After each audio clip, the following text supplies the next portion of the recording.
Well, folks, we are live. It's 200 episodes young of Ask the Knight. And I'm going to be honest, I never thought some 7 to 6 years ago this series would have carried on as long as it has, from the original title of the series, which was 7 Questions for MJ Knight, but when there was just coming in, you know, oh shit, what did I do? Okay. When I didn't have enough questions coming in, I shortened the title to just Ask the Knight and reduced the amount of questions down to 3. But, you know, it is what it is. I'm hoping I'm going to get some questions come about, because nobody seems to be paying attention thus far. Maybe if I get right.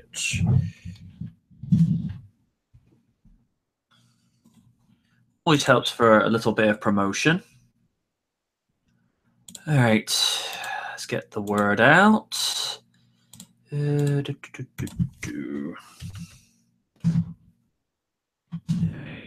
let's get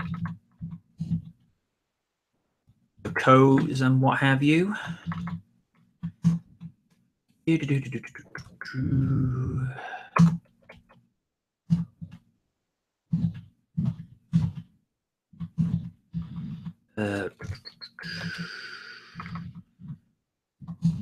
I'm going to include the Firebird.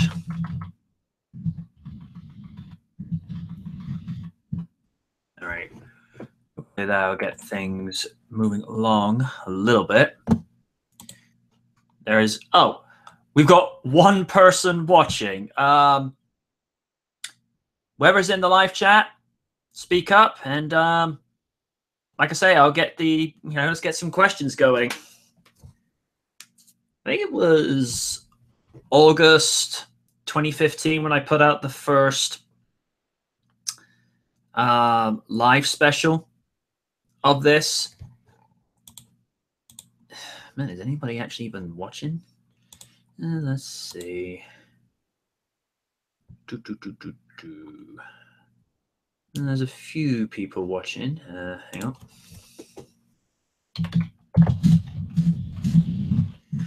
A few people going.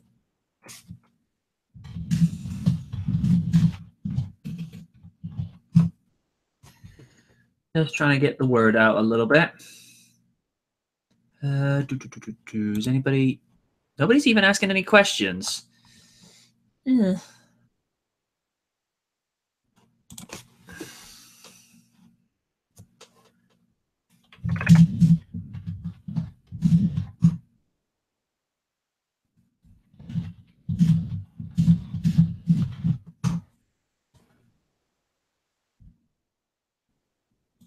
All right. Looks like I'm going to be getting some questions from Firebird.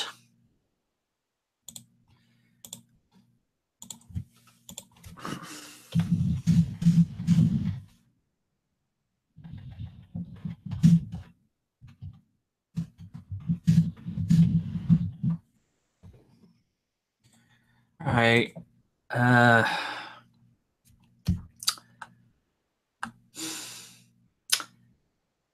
It's interesting how the original one, when by the original one, I refer to the original live special some 2 years ago when I opened this channel up.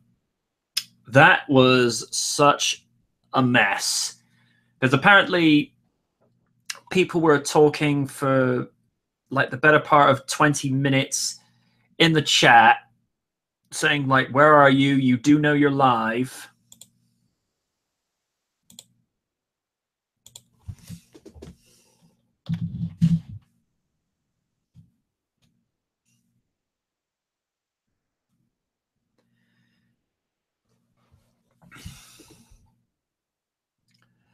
Yeah, getting distracted there a little bit. Apparently got 2 people watching. We finally have a question from the Firebird. Caw-caw! Looking forward to IDW Sonic. A little bit of a mixed emotion. I don't want to say emotion. A little bit of a mixed bag with regards to that. And I'm going to explain why. We don't know what we're getting. Because for all we know, we could be getting something that is beyond our wildest dreams of how IDW can take Sonic forward into the comic book world. But then there's the nagging side of, what if it's something we don't want?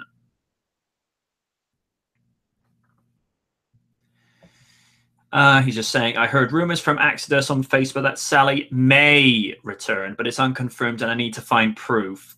Yeah, I think I'm going to need to see proof as well, simply because it's just one of those things like, you know, you need to give me something, you know? I need to see something that's a little more concrete. Because, folks, it's no secret. You know, me and Firebird, we are big Sally Acorn fans. We love the way the character is written. We love the way that her art style is done. And as far as female protagonists go, she's just a breath of fresh air. She's logical, level-headed, grounded, and gets on with it. And, you know, as I've said so many times before with regards to the relationship dynamics, it's more about complementarity with regards to how she's been paired up with Sonic. Because Sonic is the goofball jock that charges in first and thinks about the plan later, whereas Sally's like, whoa, whoa, whoa, whoa. Let's step back a second. Let's actually think about this. Whereas Amy, although Amy has her good points, she's a very passionate character. She's very headstrong. Girl has issues, especially with the whole notice me. No. Firebird's also saying, if Sally should return, and this is a big if, and gets a new redesign, what do you think her redesign should look like? Any ideas you have?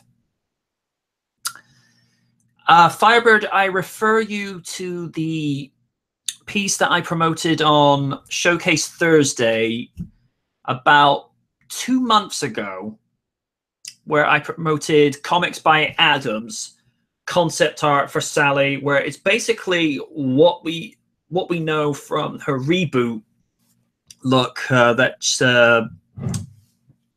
she was attired with, where she's got the, I think Kaiju Noir said something to the effects of bicycle shorts with a black tank top, but still retaining her jacket.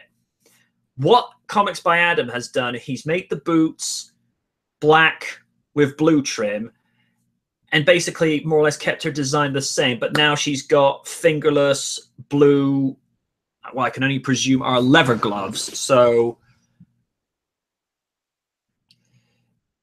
he's saying, I know this is a hot topic issue, but are you sick of hearing about politics day in and day out in general, no matter where you go on the internet? Well, you just brought it up. Yeah, it is a good piece. Oh, dude, I hate it when you put me on the spot like this. Ugh, damn it. Hang on. Let me find the picture because, let's see. I'll go one better. Now, for those paying attention in the chat, I shall now post the link. I think, yeah, that takes you straight to the image in question. And like I say, folks, that's by Comics by Adam. Really, really, really talented guy.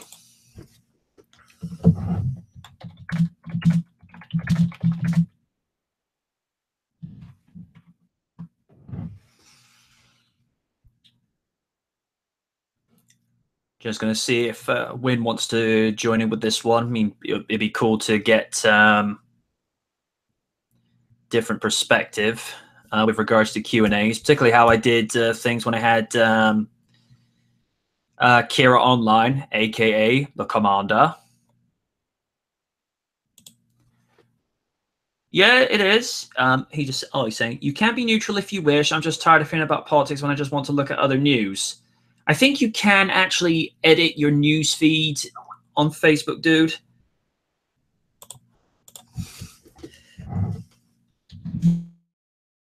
If Win wants in.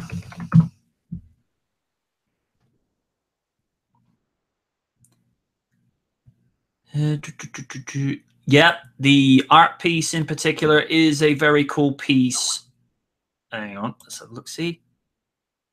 Alrighty, we're going to be joined by the snarky yet adorable Win the Rogue, and to be honest with you, folks, it's actually nice just to give other people a chance to ask. Oh, we're getting more viewers coming in now. Yes, yes, yes, yes. All right. I see no Gurak the Weavile hovering around. This is interesting. Who the Rogue? Dude, do you even watch my live streams on a Sunday?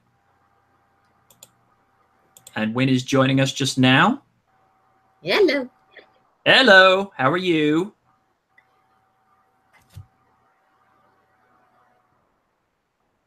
Win? There we go. I had to pause. I forgot I had the YouTube video going because I was listening to you before I got the link. So any weird repeaty issues are resolved. He's just going saying, who the Rogue? And I'm like, dude, do you even watch my live streams?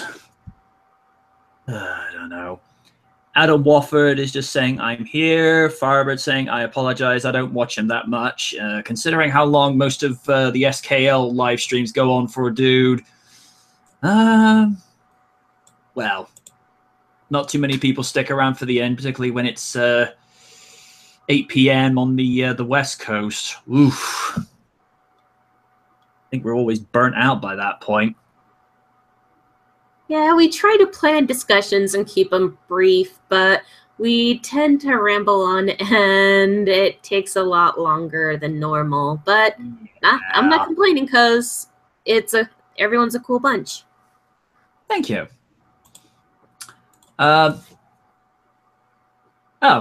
Chris Ortiz just asking, how's everyone today? I'm good, sir. How about you?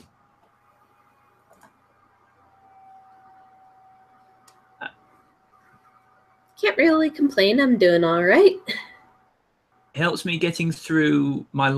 Oh, somebody actually listens to us whilst they're going through their work shifts. Well, Adam, that's very appreciative. It's nice to know there are people that appreciate what we do. Right. Does anybody have questions for us besides Firebird? Because he does tend to go a little bit overboard with, especially the amount of Q&A specials he's had.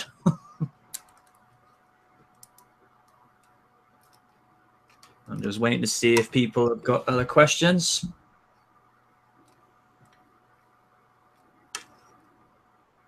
Plus side is, at least is, like I say, at least it's not that that train wreck. That was the first one. It's all right, dude. No need to apologize because it actually gives me content. Hi, guys. No questions. Just saying hi. See you Sunday. Hey, Lydia. Yay, Lydia. Lydia, for she is awesome.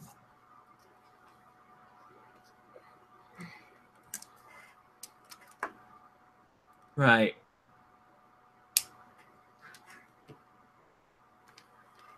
Really not hitting us. They're really not hitting us up with a lot of questions. All right, Firebird, ask away. May as well get a couple of more going. All right, hang on.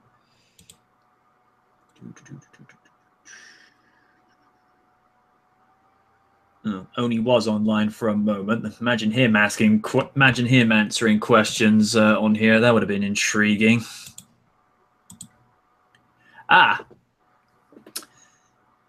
Question. Still looking forward to Sonic Forces, and do you think I should buy pre-order on Steam or avoid it? That is an interesting question. I can say wholeheartedly, I'm still looking forward to it because this is the first Sonic game that I'm going to see on a Microsoft since Sonic Generations. I know there was Sonic Riders. That was the one with the Kinect, wasn't it? Because that was the one where they started including the Sonic Boomcast, and oh dear. I didn't hear too many good things about it. So discounting that, yeah, I'm totally looking forward to it. I think you should pre-order it, considering it's coming at such a bargain basement price of $40.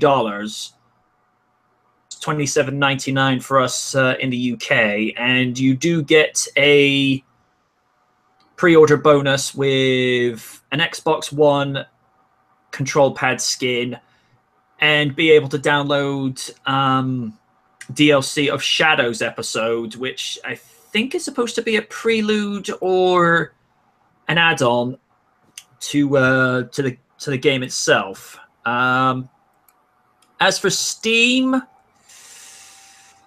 I only ever play Railway Simulator games on Steam, dude, so I have little to no issues with Steam as it is. So yeah.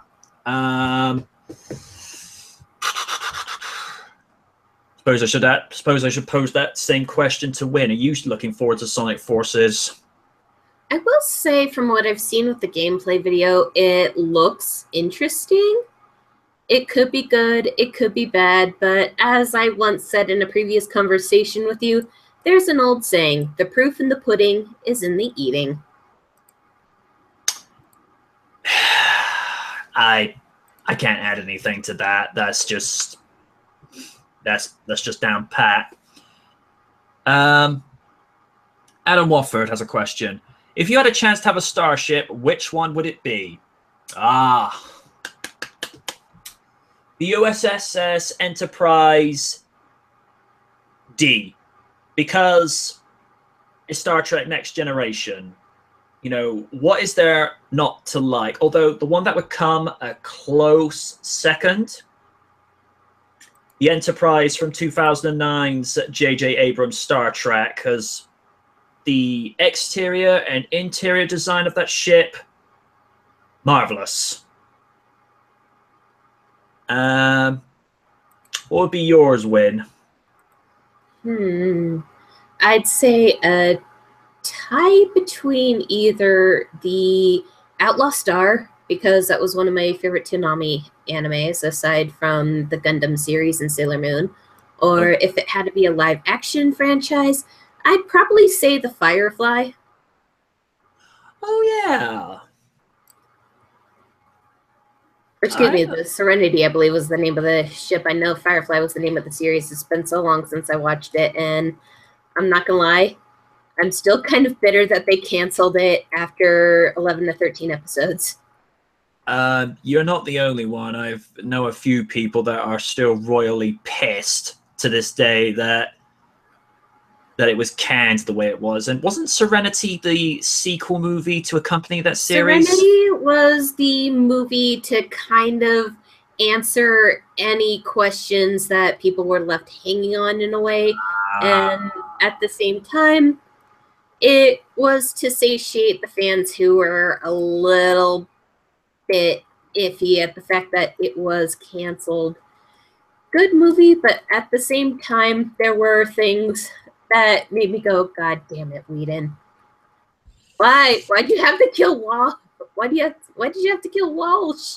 What is it with you and killing everyone we love?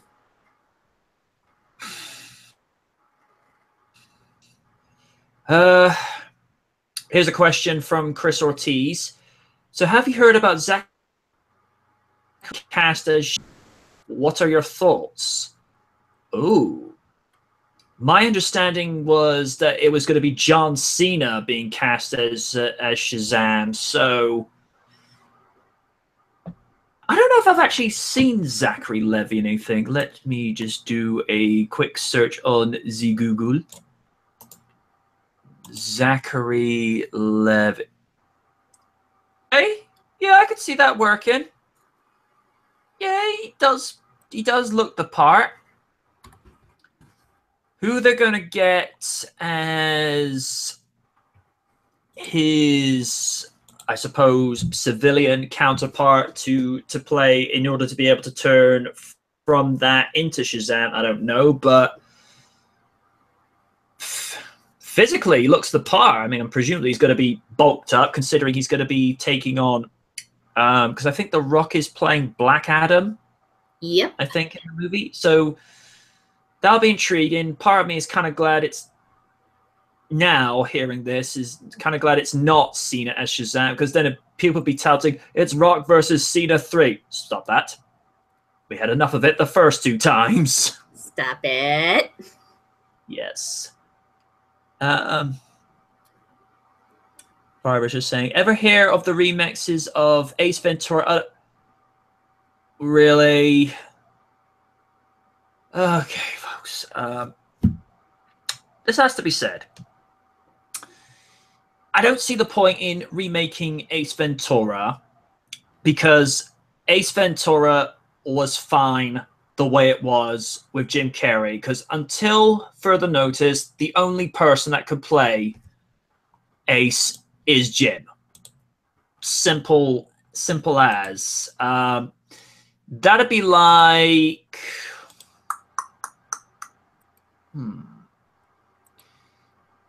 That'd be like, let's say, getting Eddie Murphy to play Nick Fury. Imagine replacing Samuel L. Jackson with Eddie Murphy as the current Nick Fury. Whilst Eddie's a good actor, Samuel L. has made that role his own. So I'm not cool with the idea of Ventura being remade. I mean, Ace Ventura When Nature Calls, all right, it left a little bit of a bitter taste in my mouth because it wasn't as good as the first movie. Although I love this one signature line. It's like, oh, he wants to go off-road.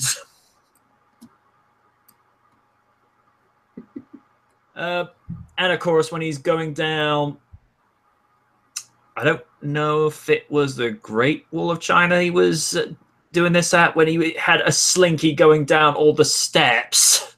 And he just gets to that last step and it just stops. It's like, oh, come on. I remember that bit. Slinky, Slinky. Everyone loves the Slinky. Go. Firebird says he chooses the Millennium Falcon. Well chosen. Question. Who do you think is a better Hulk? Fred Tatasciore or Mark Ruffalo? By the way, I can't spell the former's last name to save my life, and he was in Hulk in recent Marvel cartoons. I think in the context of that, Firebird, when you're saying who do you think is a better Hulk, keep in mind, Mark, no, I suppose you could actually say that, because Mark Ruffalo does actually do the motion capture acting scenes to actually play Hulk, so... I don't know. I'd probably have to go with Fred Tatasciore, because his voice as Hulk is like a force of nature.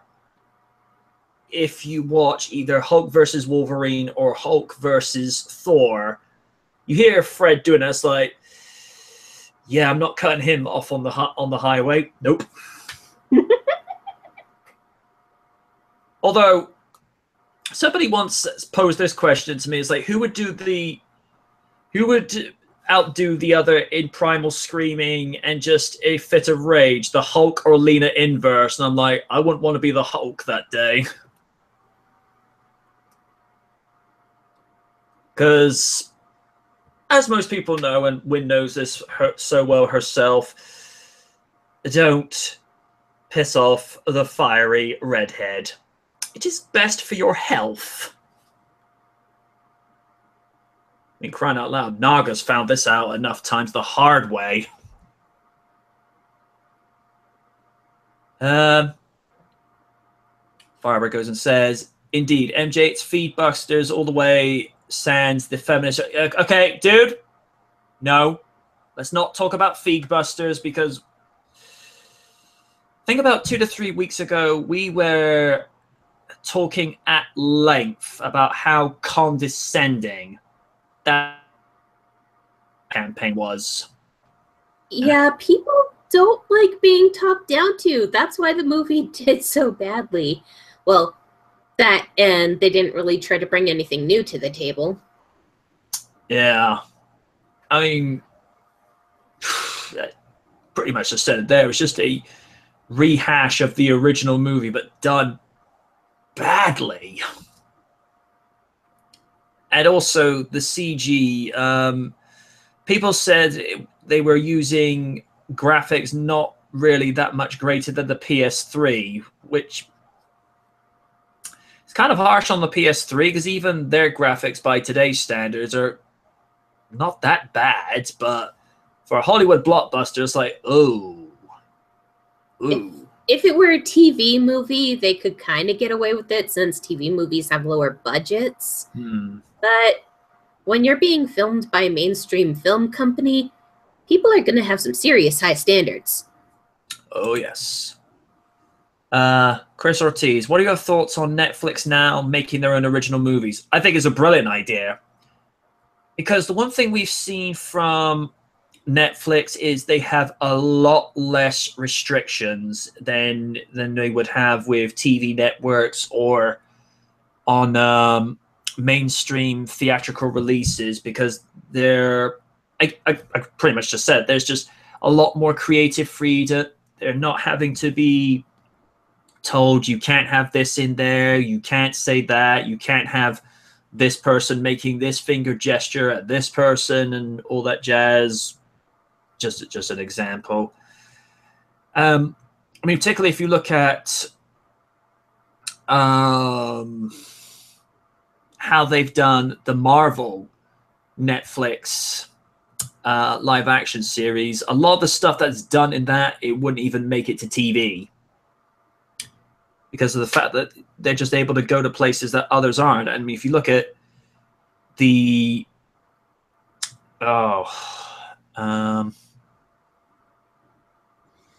I'm having a brain fart. The anime vampire series that they're doing on Netflix at the moment. Oh, the Castlevania series? Thank you. Yeah, I can't wait for season 2. Because first season only had, what, 7 episodes? Oh, about 5 to 6 episodes. And it just kind of made me want more, but I can understand why, because if the quality of the animation is that good, along with the writing and the voice acting, I'm worth getting it in spurts, because there is that saying, quality over quantity. And I have to parrot that I agree with you wholeheartedly on it, because let's be real here, Netflix has released more good than bad shows. For example, Voltron Legendary Defender, House of Cards, Orange is the New Black. As you said, most of the Marvel television series, Punisher, I Want It Now. And let's see, one show that my nephew's gotten into, I believe, was called Stranger Things. Yeah, I hear a lot of good things about that, because apparently Dacker Montgomery's in that as well.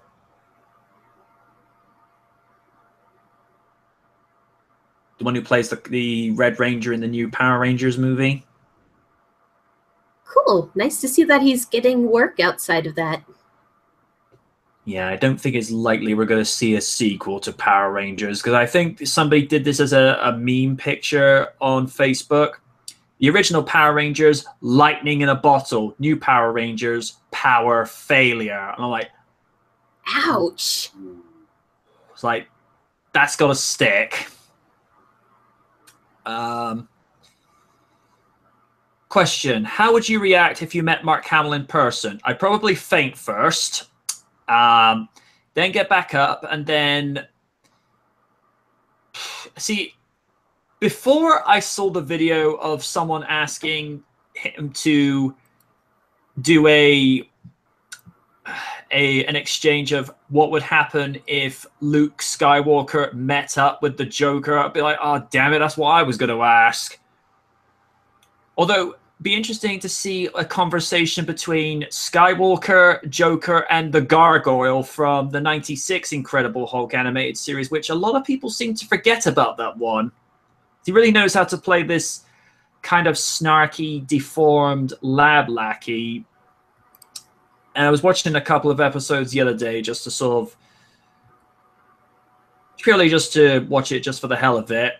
And I just love this one line that he just says after the leader just goes, I'm still having trouble reaching your bullet point. He just goes, you reached my bullet point, you Judas. Oh, gods, I remember that one. And let's not forget his role as the Hobgoblin and his infamous, I am such a bad hacker line. Yeah. In Spider-Man, the animated series. I had to listen a couple of times when he was in Spider-Man TAS, when he was, as you say, he was voicing Hobgoblin. It's like, I know this voice. And then it comes to the credits, like, holy shit, it is Hamill. Mind you, I think that was probably one of like the second major voice acting role he'd gotten after voicing Joker, because Batman the Animated Series came out in fall of 92, Spider-Man the Animated Series shows up in 94, and then obviously the Hulk Animated Series showed up in 96, and I'm still a little bit annoyed to this day that that show got cancelled after only 7 episodes into the second season. And although there's so good too, I know, because you get such great vocal acting talent in Neil McDonough, who to this day, as a voice, as far as voice acting is concerned, he is Bruce Banner, because from start to finish, you feel his pain of what he's going through, and you actually grow to like and sympathize with the character. Matt Frewer, who plays the leader. Evidently, he's actually the voice of one of the priests in Castlevania, which that I had to double check that, because I'm like, whoa, okay, you go from, you know, campy, maniacal leader to a very sort of sinister religious figure. So it's like, interesting. Although the one line that is just so cringy but so funny from the Hulk animated series is where you just hear him go yes. I'm like, okay, stop that. It's like,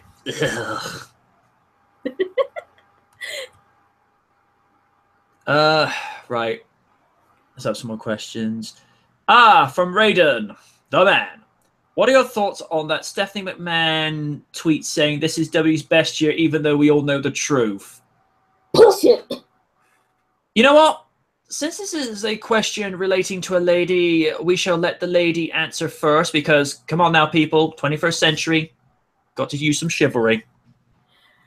All right. Well, as you heard that little outburst there, I don't believe it at all. I just got back into wrestling, and from the highlights I did see recently, no.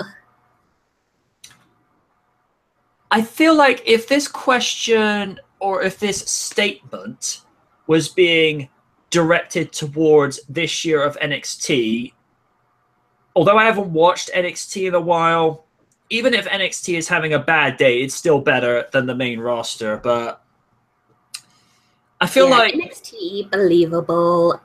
Raw, SmackDown, no. I'm reminded of the meme, why are you always lying? I think Raiden knows what it means. Like, oh yeah, I know what he's talking about. Quit fucking lying. Damn right.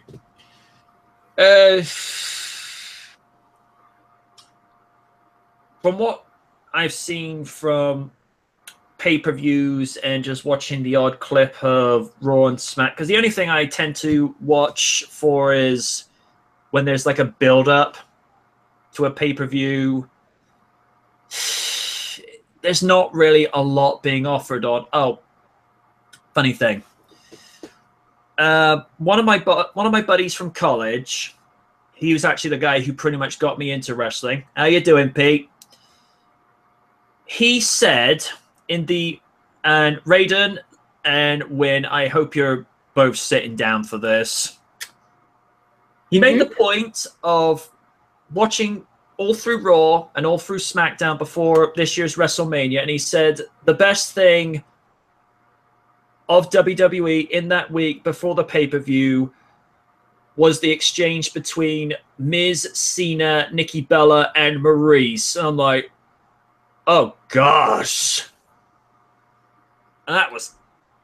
I'll give Cena this. He came up with a lot of interesting points and what have you, but to say that that was the best thing of the week and not in any match at all, ugh.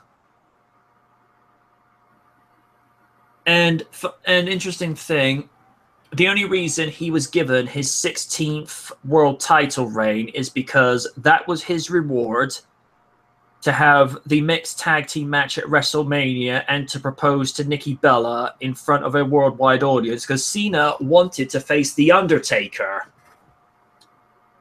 Which, in all honesty, I think Taker would have had a much better match with Cena, because Taker knows Cena and can actually work a good match. Roman Reigns... that guy is having nuclear heat for life. At least with Cena, it would finally give people a reason to boo him.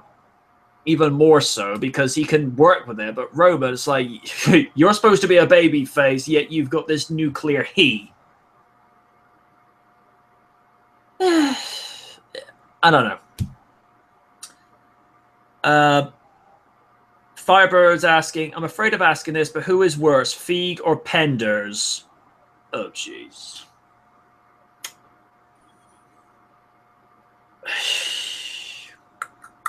That is an interesting question. I'd say they're bad individually because of the decisions that they've made with their creative careers, but I'd say they're worse. They're bad equally. Because... I mean, from what I understand, the comedy that he did, I think it was Wedding Bride. I think that was the comedy that he did. Apparently that was okay. But whoever thought it was a clever idea for him to do Ghostbusters, like, well, I hope you are rethinking your career choices. Oh, I know what movie you're talking about. You're talking about Bridesmaids. Thank you. You're welcome. It was actually an okay movie. It's like, Fish, if you want to pick up anything that's left of your career, just stick with rom-coms, dude. Yeah. Franchises, please do not touch. We've had enough of our franchises leaving bad tastes in our mouths because, oh, we need to reinvent this and make it more politically correct. Like, it didn't. And every time something's announced like that, the thing that pops up in my head is that Hollywood tentacle monster random made for his comics. I don't want to know. It's just like this greedy monster that scoops up franchises to make into movies for his monthly reviews. Yeah. Well, and with regards to Penders, we all know why. He practically ruined that comic book out. Little thing. And I hope Firebird's sitting down for this. Penders wanted Sally dead permanently. The only reason she ever got revived is because Sega stepped in and said, no, you don't.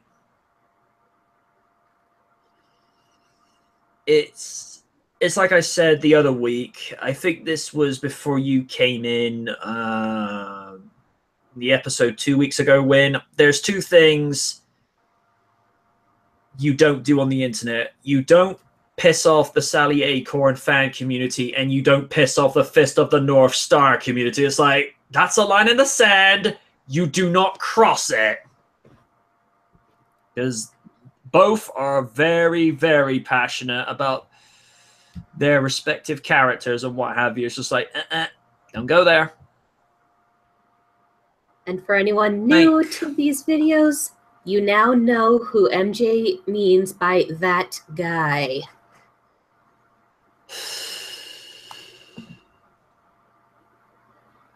And yes, I have to agree, Firebird, I'm still salty about Julie Sue leaving. Ooh, yeah.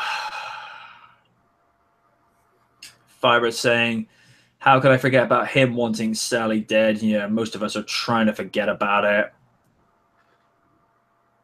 Although, I think it was at a recent convention, they actually did a comparison of the art styles and what have you.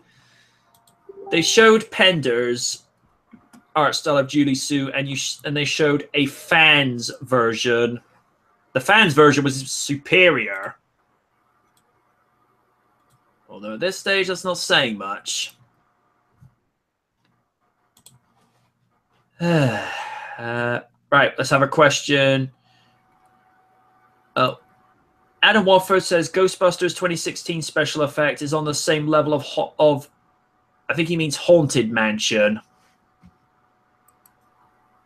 Is that God, you know you done fucked up if you're comparing it to the Eddie Murphy movie. Damn. I did remember seeing a trailer for that. The CG did look a little bit on the cheap side. Chris Ortiz, what are your thoughts on Anthem, the company that owns Impact Wrestling, cutting their ties with Jeff Jarrett and GFW?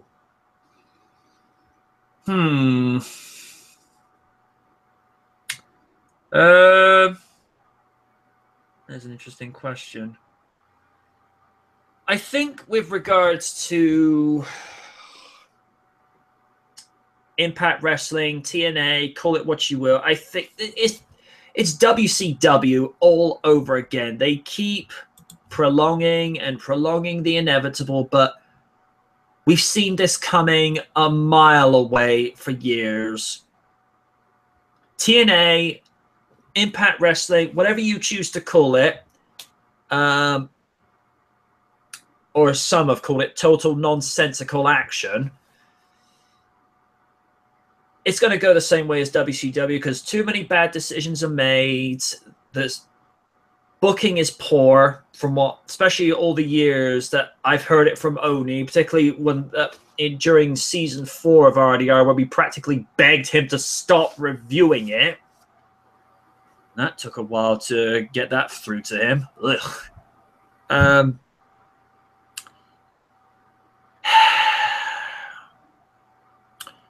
And also, they made the biggest mistake ever by going out on the road, because as soon as they go out on the road, it's like, oh, we didn't realize it would cost us $600,000 an episode a week to go from town to town. It's like you were better off staying in the Impact Center in Florida on a weekly basis. All right, you're not touring the country, but at least you're not literally having to get out savings you've put away for years and actually then have to cull your wrestling roster because they were so knee deep in debt. It's like, I don't know. They just needed to rethink a lot of things and what have you, but I don't know. And it wouldn't surprise me, say, 2 to 3 years down the line, Vince McMahon buys TNA, because I can see it happening. And it should remind a few people, Vince McMahon bought WCW for a very cheaply sum of $7 million. And keep in mind, this is a company that was rated to be worth $350 million when Eric Bischoff was able to get that company in its prime. But the fact it was worth $7 million, it's like, that's chump change. That's probably what McMahon spends in a month. Mind you, I'm probably exaggerating here, but I don't know. When did you ever keep up with TNA? Or was that never your thing? I tried at first because when it first came out, I noticed that there were some former WWE staff on there, such as Jeff Hardy. This was back in 2005, I think. Right. Late 2005, early 2006. And I started watching for a bit. It wasn't bad, but I noticed as I did watch, the backstage stuff just became cheesier and cheesier, and not in a good way. And the matches, they just weren't really all that fun to watch. I've only ever seen about 10 to 12 minutes of a TNA episode, and it was the one with Kurt Angle reading cue cards of why he hates Jeffrey Nero Hardy, and I'm like, this is WWE's competition? Mm-hmm. But the one that I still can't believe Oni showed this to me to this day, it was that match between Jenna Maraska and Charmel, which has been dubbed as the worst worked match ever. I looked at them, I'm like, what? I mean, these two made Kelly look like Trish Stratus. And you've messed up if you're able to make Kelly look good. I mean, and to be fair to Kelly, physically she looked the part, but in the ring, absolutely sloppy, and she never bounced off the ropes properly. She would just sort of slightly bounce off it, like she had a slight allergic reaction, but I'm so glad when Beth Phoenix took the title off of her. I think it was Night of Champions 2011 when that happened. And that was like a month after they screwed Punk out of the title. That's when Nash returned. Ugh. Why? Exactly. I think we'll read some more bits and pieces. Firebird says, I wish Julie Sue didn't have to leave. In my honest opinion, she was kind of like an echidna version of Sally. I'll have to take your word for it. And a lot of people adored Julie. I know A-Log did. Pender's claim Shade was art theft, but of course he's a hypocrite. Enough said. Here's a funny thing. I mentioned this. It might have been in a special for you, Firebird, because I was reading this whole feed on Pender's Twitter, where he was claiming he could make the IDW Sonic good. And there's this one Twitter user that I actually screen capped into the episode. He just simply said to Penders, I didn't know you were a comedian. Like, oh. Like, that had to hurt. Is it shameful to say Julie Sue's design was adorable in later years? I don't know what episode because keep in mind, Firebird, in the last 3 to 4 months, you have pumped out quite a few questions for me, so it's hard to know which one starts and which one ends. Also, aren't we glad Penders has been banned, hopefully for life, from IDW? Yes. Who do you think is worse when it comes to running Sony Pictures, Amy Pascal or Tom Rothman? Flip a coin. No, dude, don't slow them down because, well, it gives me content for. I'll direct the Sony question to Win. Who do you think is worse, Amy Pascal or Tom Rothman? It's really hard to say, as they're both equally cringy.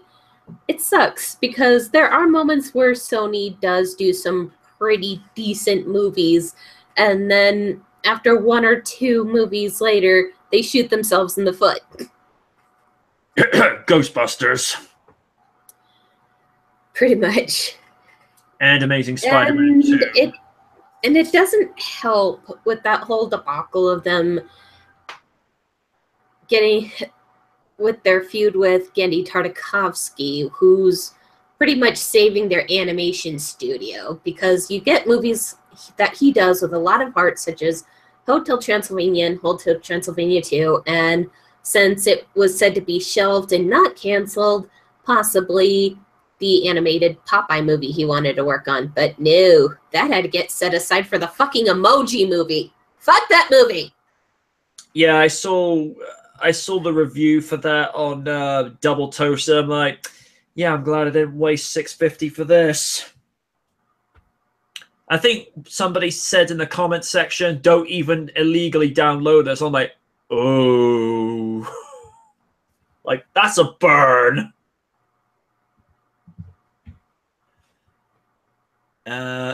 Oh, funny enough, Adam Walford just goes and says, the Emoji movie, don't forget that train wreck. Most people are trying to forget it. Firebird says, one does not simply mess with original Ghostbusters. Also, rest in peace, Howard Ramis. He goes on to say, nothing will make me watch the Emoji movie. It's reported that Patrick Stewart hated being in it. Here's the thing. If your role for a voice actor is to play the role of poop, wouldn't you feel a little bit disrespected? Especially after playing a renowned captain, the founder to a mutant academy, and having voice work such as the 2007 Tmnt movie, which was good, as Winters. Yep.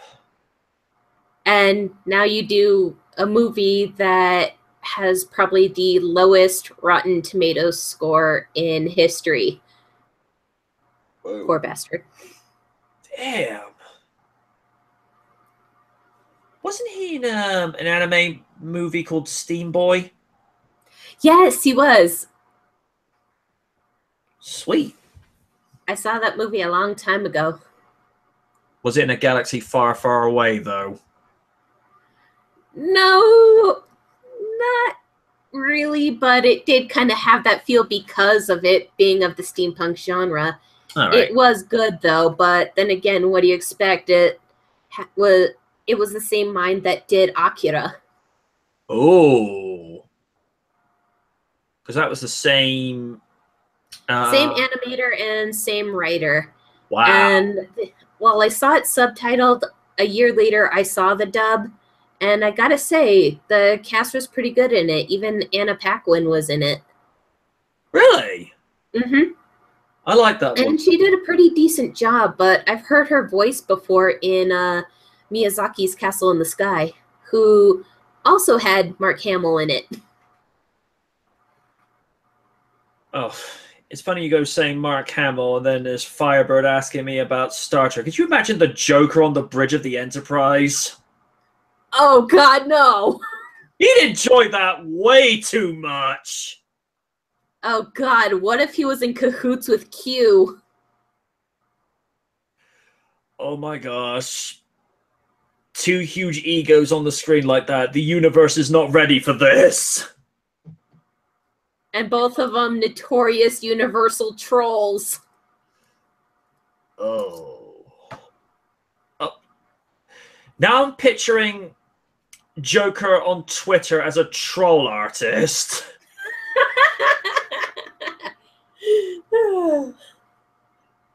Yeah, Joker on Twitter would enjoy that way too much. He'd probably keep trying to provoke Batsy on Twitter, and then Batman on his Twitter just going, mm-hmm.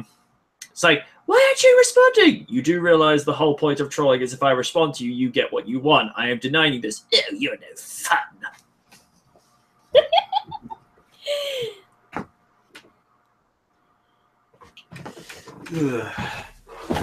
Might as well eat my garlic bread whilst it's still reasonably warm, he says. Let's see. Adam Wofford asks you, what do you think of Star Trek Discovery? I haven't even actually watched Star Trek Discovery yet, excuse me. I haven't had the chance to see it either since I don't have cable and I don't know if they're streaming it on anything like Hulu or if it's strictly Amazon. Only thing I know is that some people think it's not too shabby, but a lot of people aren't really too keen on it either.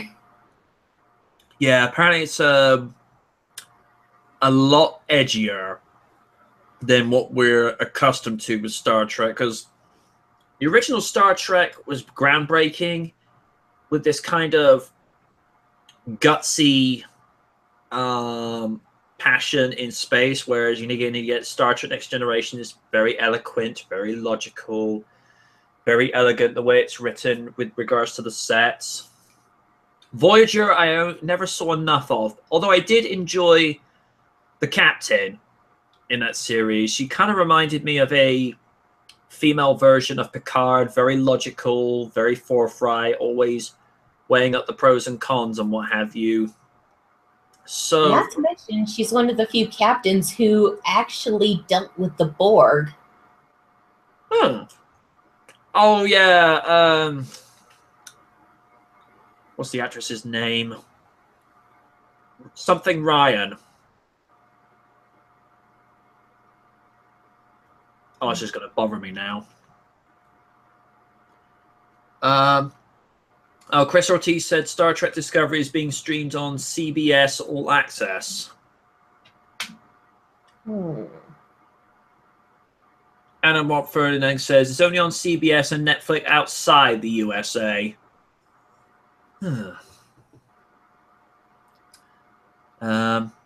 Two Star Trek actors were in Star Wars related material: George Takei and Brent Spiner.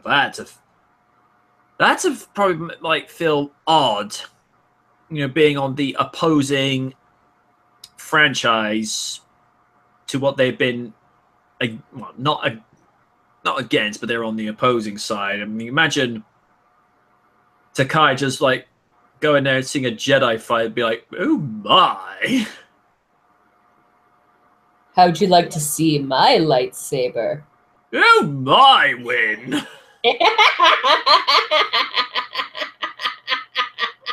Someone had to do it. See, folks, this is why this woman is awesome. The Joker and Q in the same universe, I think that might break the universe. I think you're right, Adam. Firebird asks MJ, does the UK get and sell American cars, yes or no? I'm just unfamiliar with the UK market.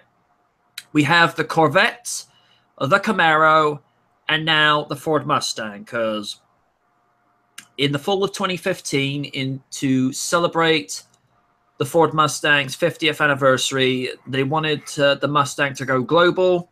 And so for the first time in right-hand drive, we got the first ever Mustang to be sold commercially in the UK. And it's one that is on my to-do list as and when I get a lottery win. And I shall just... And here's a funny thing. This is actually part of my... I say retirement plan, but it's just part of my plan of what I will do with a lottery win. Get driver's license because, like I said last week, I'd have no excuses. It just have to be done. Last day of work, I'd pull up into the parking lot of where I work and just leave it there. And if someone goes, "Whose Mustang is that out in the car park?" It's like, "Oh, that's mine. You're welcome." Just to be an ass about it. Well, if it's going to be your last day, it's just like go out in style.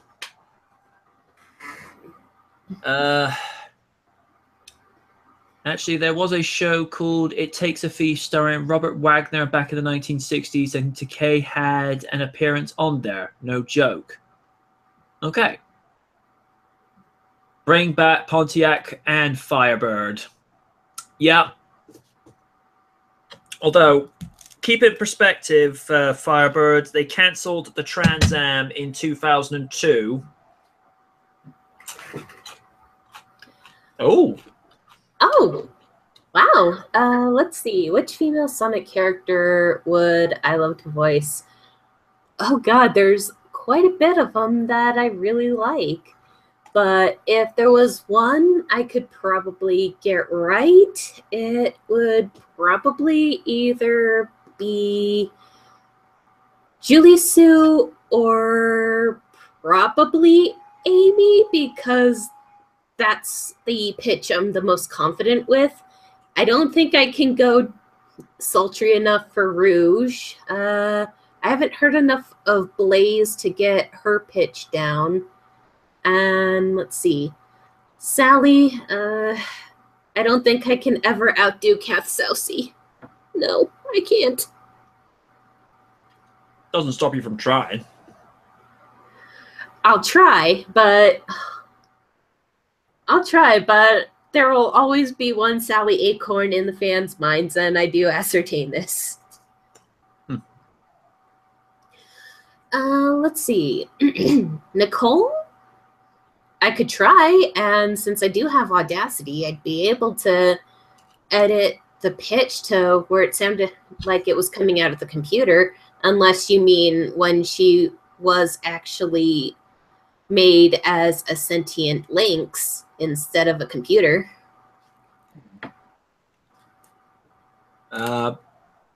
Firebird asks, what about Laura Blue win in regards to Sally? I haven't really heard that version of Sally yet, but I'm really tempted to look it up. But from what MJ's been telling me, she's pretty awesome. How to put this? When I heard her, I think it was episode 3 or 4 of Sonic GX, which is being redubbed by Leo Hightower, with A-Log as Antoine. I forget who they got for Sonic. But when I heard Laura voicing Sally, I could have sworn blind it was Cafe Sose. There was little to no difference. That is how good this woman is. And, oh, she said on her Facebook the other day, I'm hoping I don't get in trouble for this, about possibly doing a cosplay as Morticia Addams. And because obviously I hear her voice and I immediately associate it with Sally's, I'm like, now I'm picturing Sally Acorn cosplaying as Morticia Addams for some strange reason. I could see it.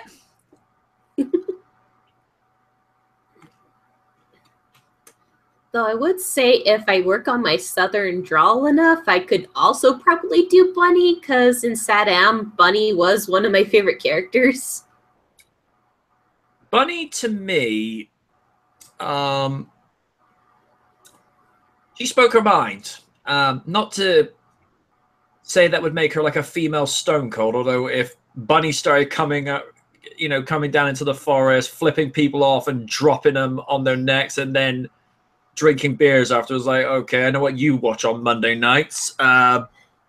If y'all want me to smash swap bots to little bits, give me a hell yeah.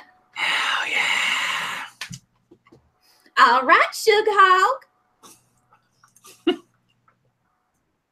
Stone Cold Rabbit. I can see it. Let's see. Question for MJ and Win. How would you react if you met Jim Cummings in person? Oh my god, I would probably fangirl. I'd be tripping over my words, and he would probably think I was out of my fucking mind. For me, I'd be like, are you out of your mind? Too late.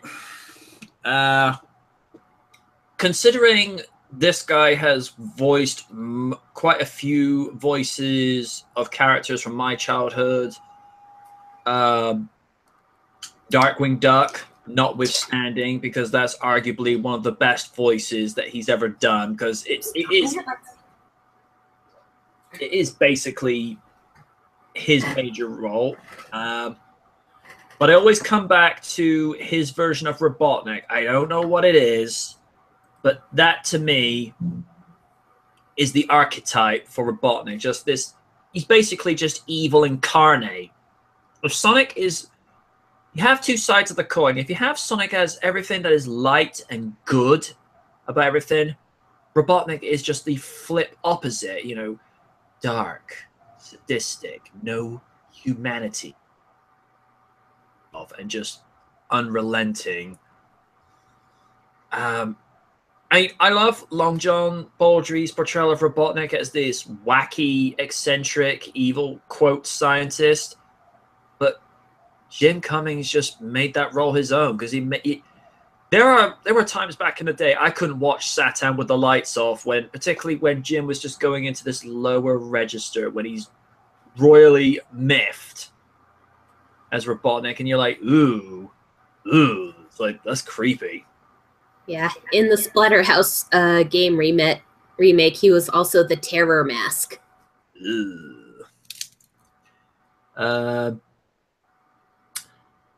Fiber says, damn it, Win, I was just about to ask if you could voice Bunny. I hope it was at least passable. I'd say so.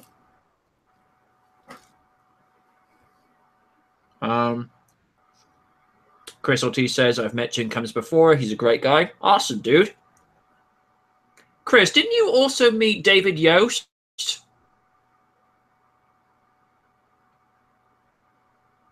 I'm just going to wait for him to respond. Fiber says, I want to meet Jennifer Hale one day. Fantastic voice actress, and a lot of Mass Effect fans who met her and says she's a terrific person to meet. Yes, he did meet David Yost. Nice.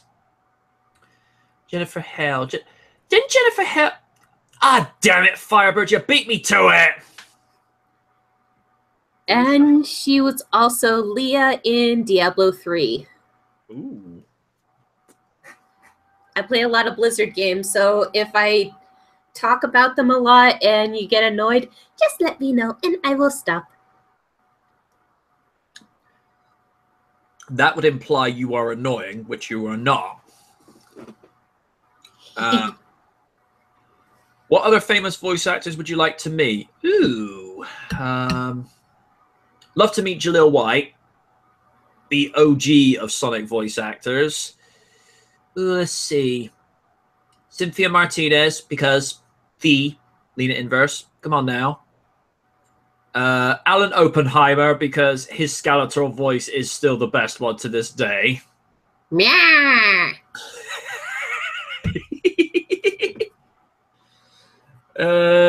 Bumbling boob.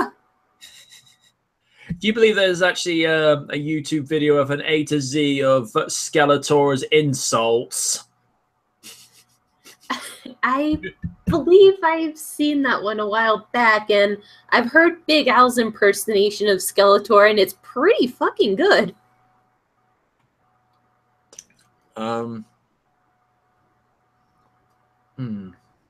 David Yost was the original Blue Ranger. Yep.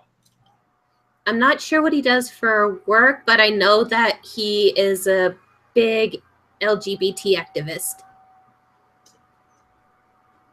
Oh, dear Lord. Skeletor versus Baldry or Robotnik. Who would win? Depending if it's an actual battle or an insult fight, it would probably be a tie in the latter. Oh, yeah. Because both characters were lyrical wordsmiths. You hear some of the things that Baldry's Robotnik come up with. It's like, whoa, he must have spent all night memorizing this. Seditious slabs of unlubricated circuitry. Yow, nincombots. Not to mention, both characters can easily have their words distorted for YouTube poops. Oh, yeah. I miss the days of YouTube poops. Oh, yeah. Let's see. You gotta be quick on the draw, Firebird. You gotta be quick on the draw. Let's see.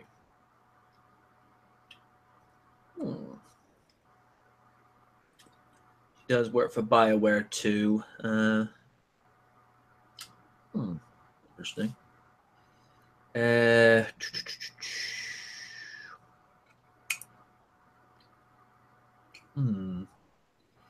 Well, here's a question to the audience. Are you so far enjoying this this live episode more than the 100th episode nearly 2 years ago? Because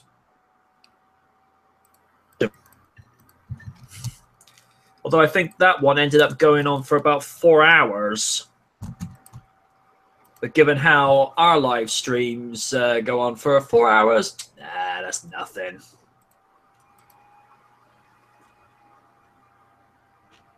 All right. So far, they're having a blast. Waffer says, yeah. Crystal T says, so far, so good. Let's see.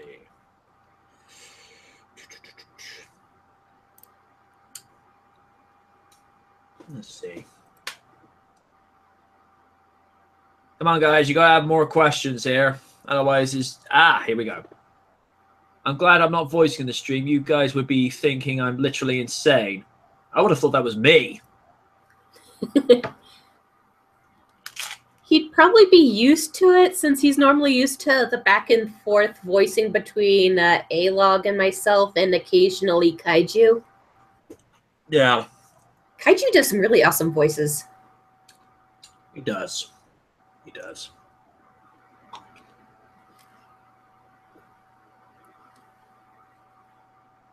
To be... Oh, hang on. Oh, God. Okay. Let me get the garlic... Let me get some of this garlic bread eaten down. Otherwise, it's going to sound like Doc Emmett Brown chewing down on garlic bread. Okay. Now, don't forget, there are 2 of you here and 2 of me. We shouldn't be interacting with each other. The event with the clock tower, that doesn't happen till tonight. So until then, you must not let your other self see you. Get some 50s clothes. Something inconspicuous. Something like that. Voice acting is not really one of my strong suits in the sense of whether that's just down to lack of experience. I don't know. I was actually part of a fan project about 9 to 8 years ago where somebody actually asked me, would you like to voice Kit? And I'm like, really? But because I was going through a really weird phase at the time, can't even really remember too much of what was happening. I kind of missed the voice acting deadlines, but I decided to go ahead with it anyway. I would release the clips onto my YouTube page, and the only reason I haven't done this is because Firebird, remember how my microphone used to sound about 10 years ago when I put the first couple of Knight Rider rants up onto my original page? Think of that with the hissing effect in the background. It wasn't great, which is one of the reasons why I've got a Blue Yeti microphone. Am I going to do a Halloween live stream? Also, what do you think about a Bill and Ted third movie? I'm probably not going to do a Halloween live stream because I haven't really got anything specific planned, which is why I've been promoting the last 3 years of After Dark for the last week or so, because I haven't got any new Halloween movies to work with. Since my go-tos with regards to horror movies is vampires, werewolves, mummies, and maybe a couple of suspense thrillers, I don't go for the zombie or the ghost variety too much because they're some things that they leave a little bit of an impression on me. And I think it's from the perspective of, particularly with regards to, say, a vampire or a werewolf movie, you know those things are pure fiction. But when you talk about ghost story movies, you know, considering there are legitimate ghost stories out there, it's something I don't like to partake in too much, for lack of a better word. What would be your sort of go-to with regards to horror movies, if at all?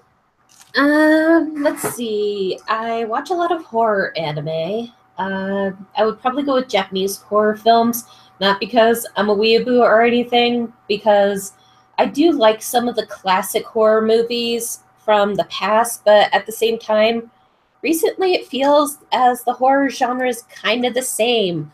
5 stupid kids going out to get wasted and get slashed to death by some notorious killer. Like, oh my god, guys, I'm white girl wasted, and I'm gonna die like second, because everyone knows that the token brother gets it. Wait, what do you mean that's racist? I said guys die too. That's not racist. What do you mean I said the wrong ist? Stupid. I know I do that a little too well. I apologize. There's one particular impression I did about 6 to 7 years ago whilst we were going through Bristol, but considering the way things are in this day and age, I'm not putting that on in the live stream. I'll say it for Win after we're off the air, because it's one of those, ooh, yeah, you can't really say that today. It's nothing derogatory or anything of that nature. It's just one of those, the impression is so on point. It's like, oh, yeah, you can't go saying that. You'll annoy somebody with that. But yeah, you get what I'm saying. Most horror movies these days are the same. And in terms of anime vampires, Adam, I'd have to say it's a freeway tie between Saya from Blood the Last Vampire, D from Vampire Hunter D, and Shido from Nightwalker Midnight Detective. I like Alucard, don't get me wrong, but I saw the Nightwalker series, which was a 12-episode long anime, before I got into the Hellsing franchise.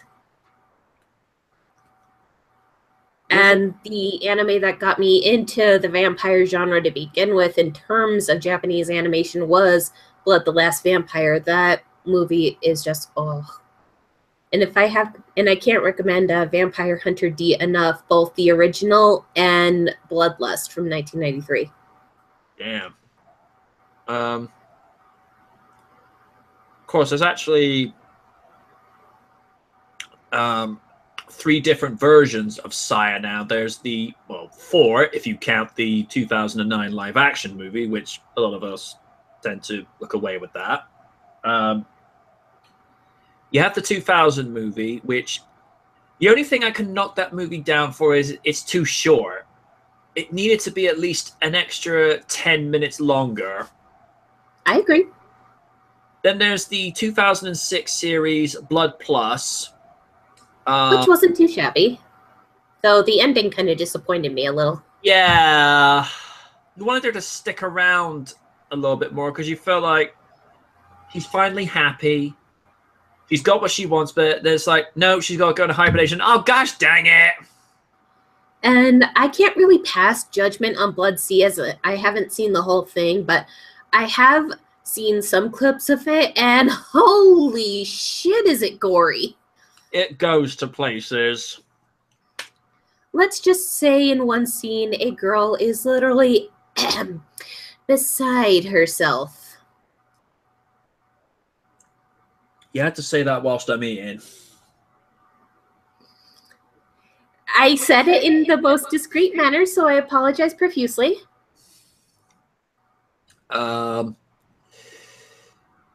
It's one of those animes you've literally got to go in from start to finish, because you do see a lot of what is going on and the sort of behind the scenes stuff that's going on, which then leads into Blood See the movie.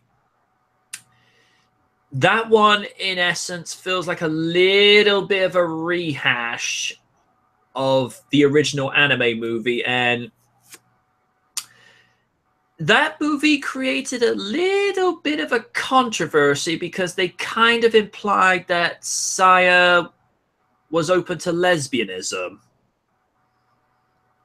Oh, Jesus. Well, I plan to watch it anyway, probably because I'm a bit of a franchise completionist, so I have to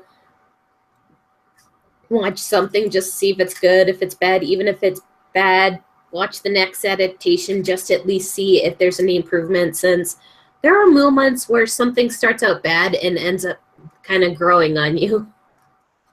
I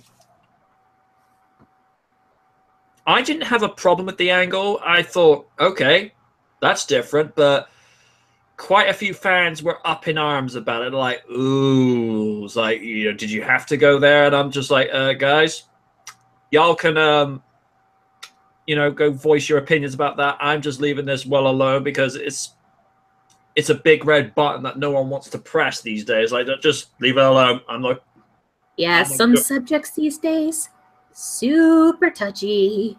Yeah. What horror movies do you mostly watch around Halloween? Well, let's see. Bram Stoker's Dracula, which this year it celebrates its 25th anniversary, and that movie has aged incredibly well. From the writing to the casting, and also that very haunting soundtrack piece by Annie Lennox, Love Song for a Vampire. Oh yeah, Gary Oldman killed it as Dracula. And Anthony Hopkins as Van Helsing. It's like, okay, dude, do you have to chew the scene? Really? I appreciate you're trying to be the eccentric type, but you're kind of overdoing it. I feel like the only one who didn't really turn a performance as good as he should have done was Keanu Reeves as Mr. Harker. Yeah, from what I understand, he was so nervous in trying to nail that accent that he kind of second-guessed himself into a prophecy. He did. Winona Ryder nailed it. An absolute sweetheart as Mina, and Dracula's bride before he started turning to the dark side of the Force. Dracula's a vampire. That would be an intriguing set of circumstances. Again, the things that they did in that movie, and they did this with little to no CG, or probably because CG wasn't that readily available at that point, although this was a year before Jurassic Park, so who's to say? What else? Horror movies to watch. Dracula Untold, despite some of the flack that movie gets, it almost feels like a decent origin story for the character, and Luke Evans steals the show as Dracula, although it's a bit weird when you have some characters that try to be as accurate as possible and have a Romanian accent, because Transylvania is meant to be a Romanian-speaking country within the fiction, but most of the actors are speaking either English or just putting on an English accent, and then you hear Luke Evans with his Welsh accent, which it throws you off a little bit, but it doesn't do it to the point where it takes you out of the movie, so that's helpful. As far as werewolf movie goes, The Wolfman 2010 is a guilty pleasure, but if you really want a decent modern offering from that particular genre, watch Ginger Snaps. that is so well done, considering they actually are using good old-fashioned prosthetic and mechanical effects in that, because that really allows the actors to actually interact with what's on there. And the actress who plays Ginger, you really feel like she's giving an honest performance, because she starts out as the socially awkward, rebellious type, and then you see the transformation that's going on physically with her is also happening mentally, because she becomes the it girl. And because all these wonderful things are happening to her, she doesn't want to give up what's going on with her. And it's an interesting set of circumstances with regards to this version of a werewolf transformation. It's not one of those things whereby the full moon goes and you turn into one and then you're done by dawn. This was a very slow transformation to, once you're fully there, that's it. You're not human anymore. You can't even turn back, which, again, I thought was a very interesting take on that.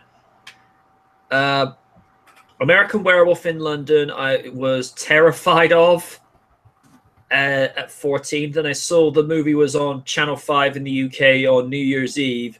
Looked at the creature and I'm like, I was scared of this. Oh, I'm glad we're on that subject a second. This showed up in my news feed 2 years ago. There's this YouTube couple that went on this part of Universal's tour, recreating. In fact, I'm going to go into Facebook a second, because I need to actually copy and paste for posterity, because this had me lighting up. I know Firebird has seen this once or twice, but I'm actually going to post this in the chat just so people can see this for posterity. Because, holy crap, I could not believe this. I'm actually going to... And Wynn, you're probably going to be head desking after you see this. Oh, boy.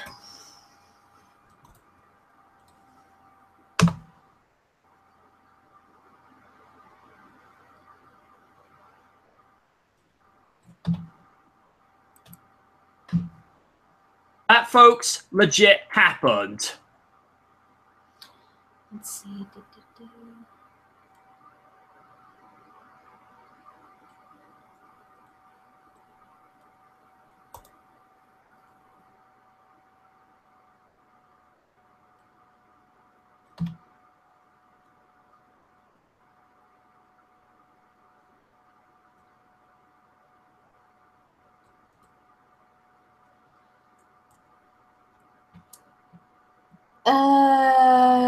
Yeah.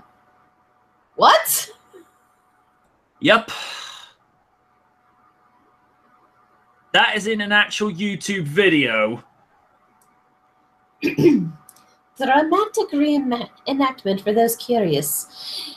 So, an American Werewolf in London is an American who is a werewolf but doesn't want to kill Americans, so he goes to London to kill British people. I don't get 80s horror movies. That's pretty much on point of me. That's not even the fucking plot, you uncultured swine! I hate when people who have never seen movies like that come up with an asinine plot summary, assuming the story from what they read from the title. I need to go lay down. That was more stupid than a month's worth of Raw.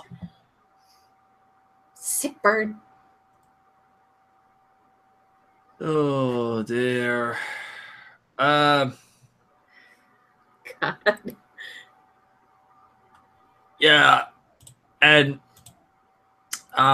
the commander just simply started with an angry emoji and then just simply follows up with, what the fuck did I just read?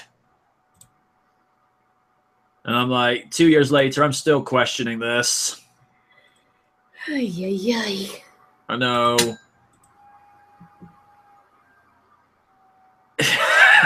See, Chris Ortiz, that right there. That right there. Oh. That's stupid. You're stupid. Stop being stupid. Oh, God. There's always a TFS quote for pretty much anything. Although, funnily enough, is why people love it so much, because of the self-awareness. It's funny. I go onto a Gotham clip where a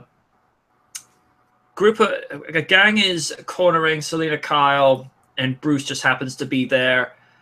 And Bruce calls them a coward for beating up a little girl, which, come on, guys, if you beat up girls, women of any age, you just turned in your man card. Hate to say it, but that's the truth. And he keeps taking a beating and whatnot until then he then goes and says, didn't your parents ever teach you to do that? Do something better? I'm like, oh. And I just go, you pushed the parents button. Shouldn't have done that. Oh, yeah.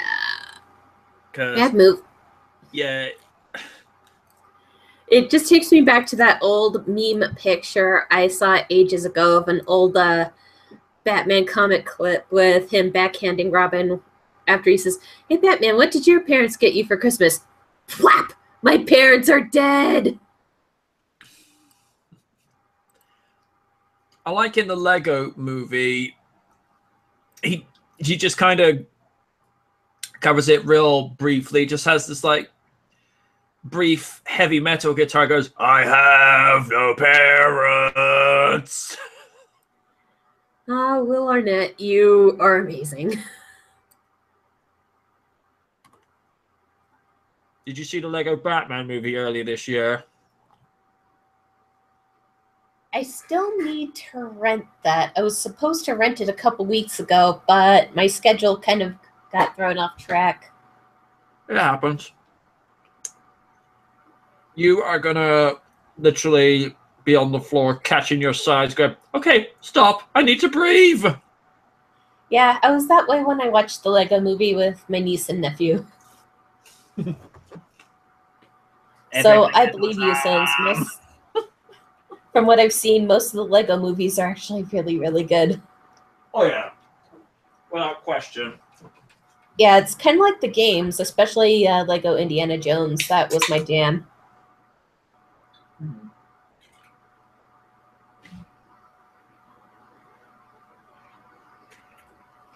Sorry, just quenching my thirst with some Pepsi Ginger. Lovely. Mind you, we're supposed to be at some stage getting Pepsi Cinnamon. That would be nice. Thoughts on season 4 of Gotham so far? I have a confession to make. I had kind of dropped off the radar with Gotham about 2 seasons ago, and I've been struggling to kind of get back in. I like what they're kind of doing with Bruce. Excuse me.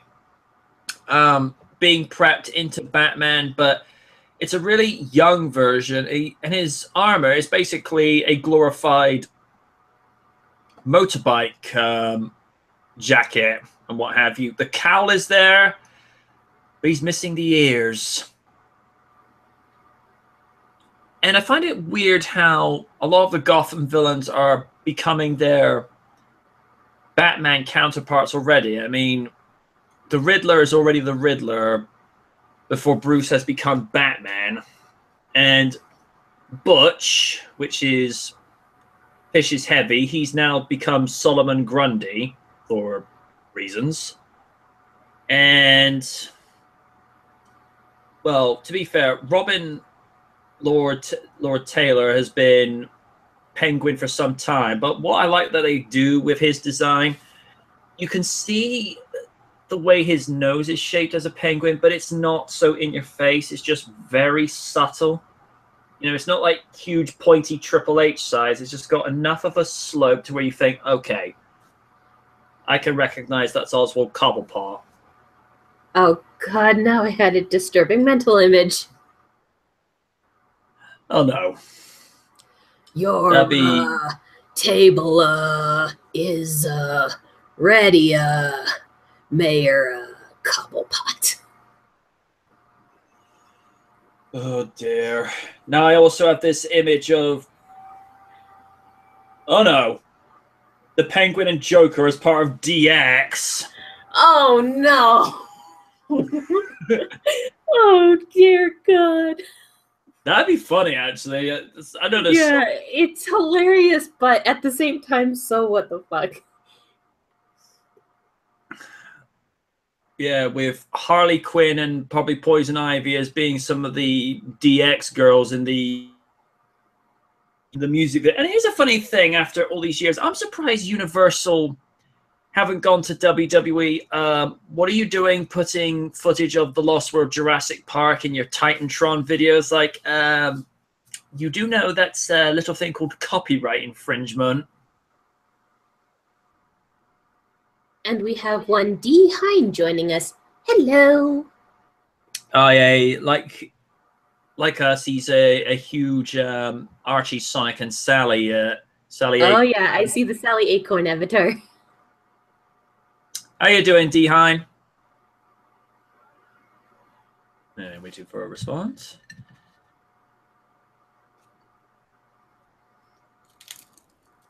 Still waiting. I'm gonna read a couple more questions. EA, we love microtransactions, and you should love them too. No, that's not funny. It's never been funny. It's never gonna be funny.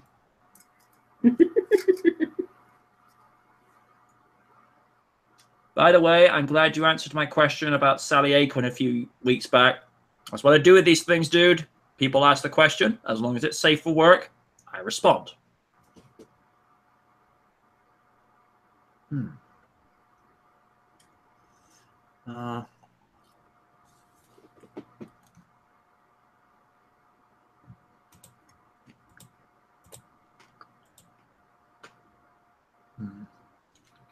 Not really much going down on Facebook and what have you.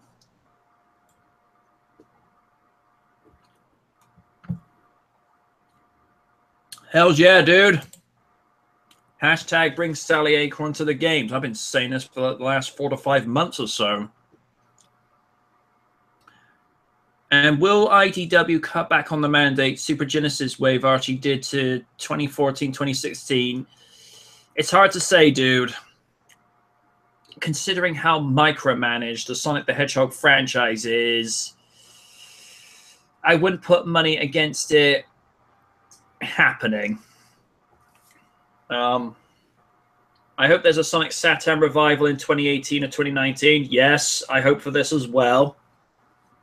We want Season 3, damn it! We need a definitive... I hope Sally Acorn romances with Sonic once more. Yeah, I hope so too, because as much as Amy has her moments, Sally is more on par with him because, and I've said this so many times, she doesn't throw herself at Sonic. It's like, he's like, no, I do want you by my side, but you're going to earn it. And that in its own right is a little bit more satisfying because once you've earned it, you feel, you feel like you, well, as I say, you feel like you've earned it. You've actually earned the right for that. Adam Wofford says, what do you think about Jurassic Park Fallen Kingdom?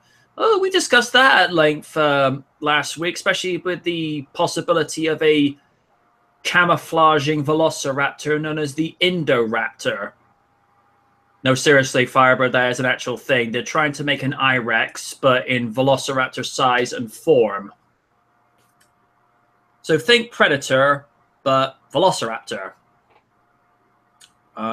He says, hashtag no Jurassic Park reboot, please. Yeah, we're all thinking that.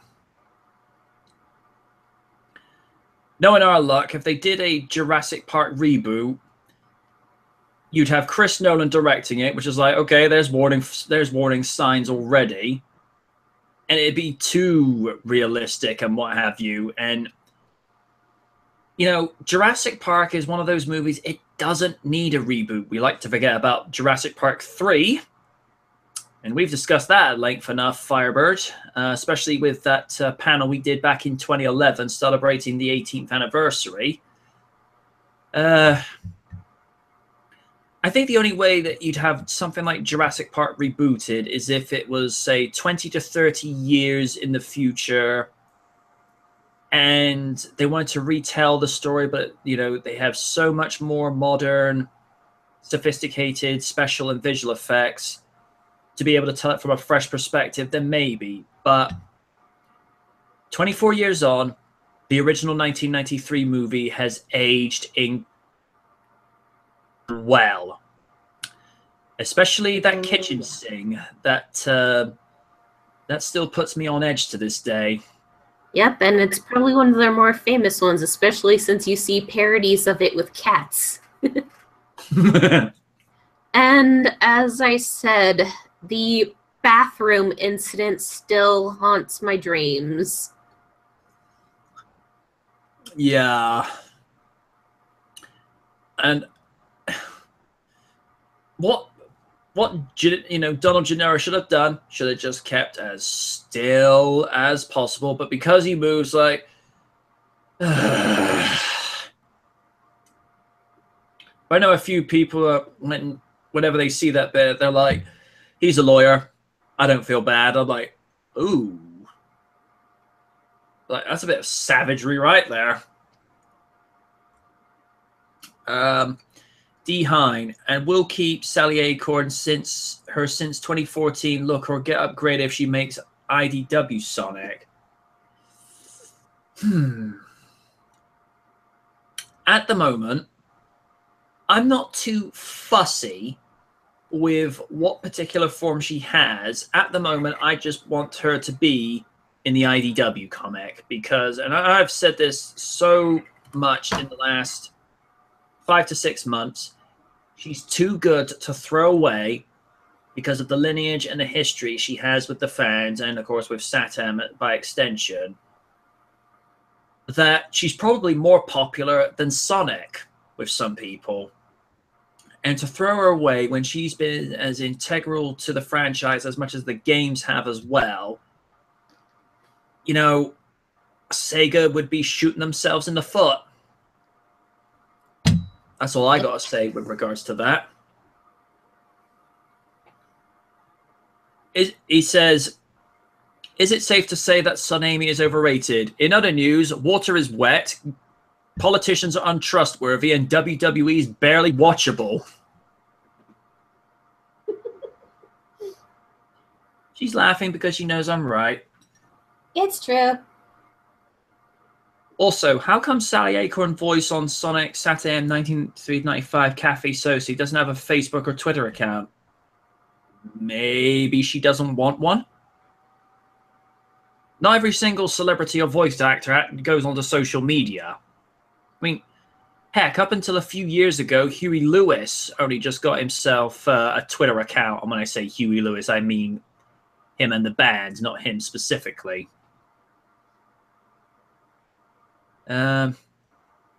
Speaking of IDW, will it ever get the rights to do comic book versions of Tiny Toon Adventures and or Animaniacs who license from Warner Brothers? That'd be an interesting property to see get brought back, because I don't think Tiny Toon Adventures has had any love since the first version of it. Because funny thing, Bruce Timm actually got the inspiration to do Batman the Animated Series with a couple of pieces where Batman actually showed up. It was either Tiny Toons or Animaniacs. You actually see like a very primitive version of Batman Task there, and then somebody at Warner Brothers, you know, challenged him to say, can you do a really, you know, decent noir style version of Batman? And then he put his work on Tiny Toons on hold and started working on the Batman pilot, and the rest is history. And to this day, I don't think anything will ever top that Batman series because it could appeal to adults and kids, because there was these subtle messages that could get across with everybody and not feel like it was being too condescending or patronizing, like adults talking down to kids. But at the same time, it didn't have too much of a kiddish feel to it. It was something that would inspire kids to, to keep following because of the dark nature of the character, but it was light enough where it wasn't crossing too many lines and wouldn't actually step out of the boundaries of its Saturday morning setting. And it was slightly before Jane Fonda threw a bitch fit about action cartoons on TV. Yeah. I like Sonic and Sally more than Sonic and Amy. Who doesn't? They have better chemistry, and Sally's just the perfect foil for Sonic and his shenanigans. Yep. Plus, there is an actual rapport with the two of them, whereas in the Son-Amy setup, it's the only person in that relationship is Amy. Because she goes saying this, and that, and Sonic's just like, yeah, I need to prepare the next jet to go over to Japan or Australia because I want to get as far away from this chick as possible.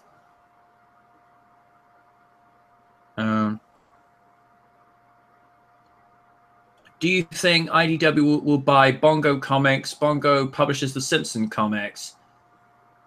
I can't see them doing it, especially if the Simpson comics are doing well. Like Sally Acorn's since 2014 look, I hope Sally Acorn appears in Sonic merchandise someday. I hope so too. More than just a quick cameo in Sonic Spinball. Ugh, I hate that game. I know 1990 Sonic cartoon voice Jaleel White has Facebook, and oh, he has a Facebook. It's probably his official Facebook. I do follow him on Twitter. I thought it was not to get into too many personal things. I thought it was messed up with the way things ended between his partner over a custody battle for his daughter. I just thought, ooh, it was like, you didn't need to go there. And he wasn't too happy that she put a story in the press. And that's why he went through the course to say, no, let's do this properly. Let's do this legitimately because I want to be able, to do this the right way, which full props to him for doing that because not too many celebrities would have that kind of mindset. Yeah, and sometimes the court system will bork you over. Oh, yeah. We need Sally in the games, or at least give her her own game. We've been asking him for that for a while.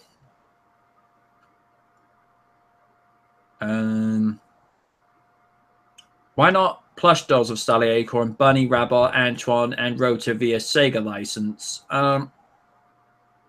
They actually tried doing that with... Oh, yeah, that Sonic puppet show in Sydney, Australia. Oh, I've never seen the actual puppet show, but whoever... I heard it was pretty cringy. Yeah, and the girl that they got to voice Sally, it sounded more like she was voicing Bunny. Although the idea of Sally having a southern accent, that's actually quite interesting in its own right. Let's see. I mean, the guy that they got to voice Robotnik, had the very sort of charm of Long John Baldry. I forget what opera song he was. Oh, you remember the song, the opera piece that Robin Williams was singing at the beginning of Mrs. Doubtfire as he was doing voiceovers for this cartoon piece? Think that one.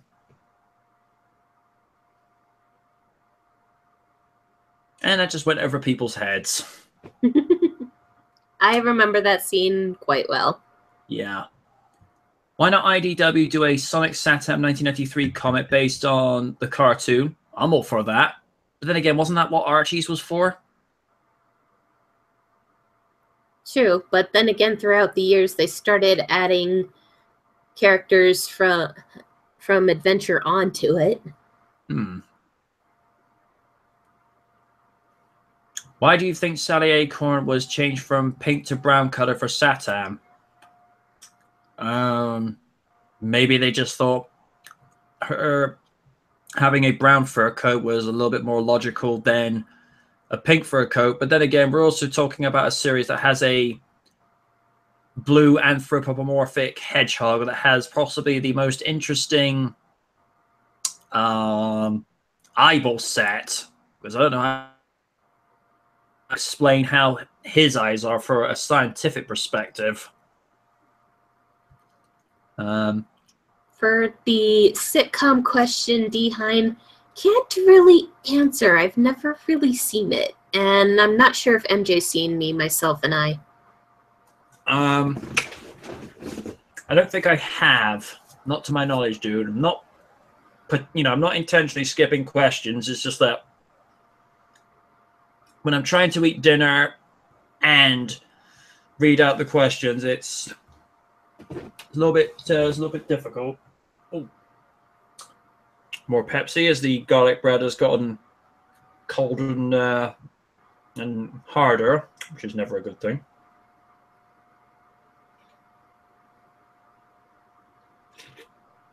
Oh, that's better.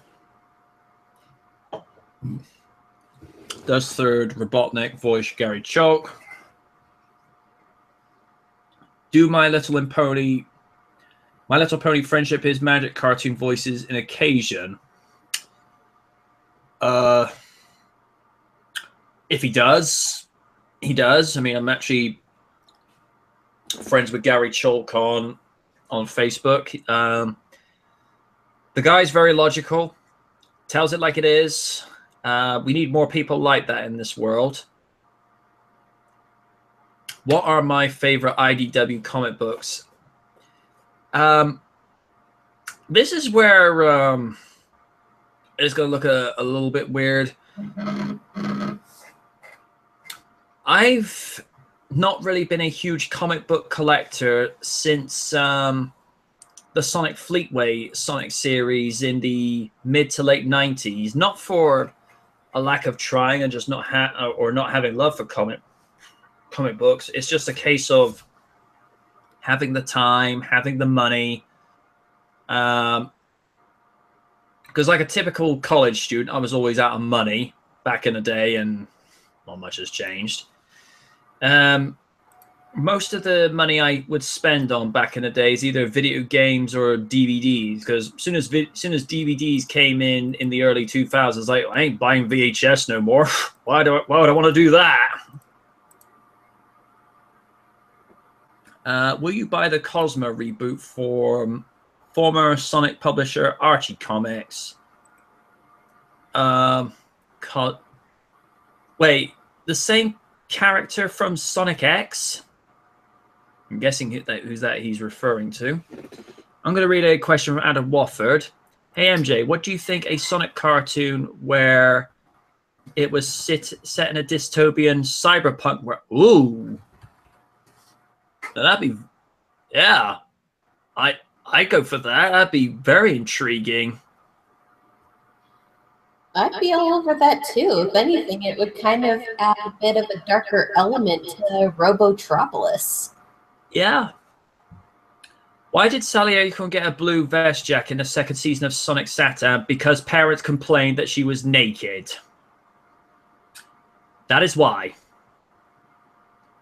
Although I failed to see what giving her a jacket would have done just to appease them. If they really wanted to go the whole 9 yards, just do what they did when they did the reboot in the comics. Just give her some cycle shorts, a tank top, and then a jacket, and it's like, okay, you're done.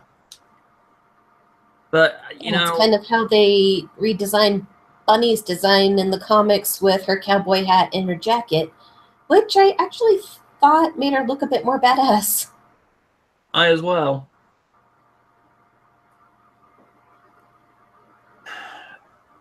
Firebird, I just said that. Cosmo the Merry Martian. Oh, I'm sorry, dude. I'm not really familiar with that character. The only Cosmo character that comes to mind is Cosmo from Sonic X, and yeah, that's who I I was. understand she wasn't really well received.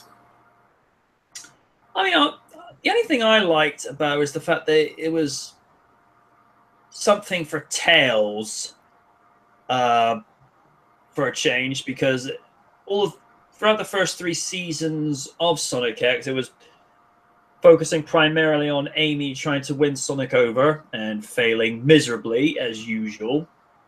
But the idea that Tails was given a pairing was interesting, even though she was part plant, which I thought, okay, that's different. But the thing I find that was particularly well done towards the end of the Metarex saga is where Tails has to make the painful decision to actually fire the into the planet that she's trying to contain, and he doesn't want to do it, but he knows he has to. And the way they used the Shining Road theme from the end of season 2 of Sonic X really helped elevate the tension and the sadness of that theme. But as usual, the English dub butchered it. It's for kids' entertainment. What do you expect? Voice actors good, voice direction and script writers, not so much outside of maybe Ultimate Muscle and Teenage Mutant Ninja Turtles. I felt that was like the only, particularly with that series, that was the only animated series I'd seen them do, because that series was so on point. And it was just weird, reading through the cast list. Oh, voicing April O'Neil, Veronica Taylor. What? Let's see, why isn't Sally Acorn part of Sonic X or Sonic Boom? Boom, I can't really answer, but Sonic X, she'd probably just be reduced to a background character because most of the development either went towards Sonic or Chris. And don't get me wrong, I don't have this psychotic hatred for Chris Thorndike or anything, but it seemed like he took all the important roles that the characters did in Adventure, and it just seemed off. I mean, when they did the ending scene of what is the end of the first season of Sonic X, where they're trying to gather the emeralds and Sonic ends up bringing the floating island and parts of the Mystic Ruins back with him, you kind of feel for Chris a little bit, which they kind of revisit again in episode 50 and 51, where he fears he's going to be left on his own again, and Sonic was the only real friend that he had. It's just the way he went about doing some of these things, where it was seen as a little bit selfish. And on one angle, yeah, it does, but then you have to look at it from his perspective, kind of thing. All right, again, I don't agree with it, but I can see why he was doing it. And also, as you pretty much mentioned, taking away some of the important scenes from the Adventure adaptation, whereas in Adventure 2, it would be Amy telling Shadow why he needs to fulfill this promise to people. It's now Chris saying it. Fans are like, no, that was Amy saying it. Don't bullshit us. And I suppose they just didn't like his whining. The Japanese voice actor for him was fine, but the English dub, ugh.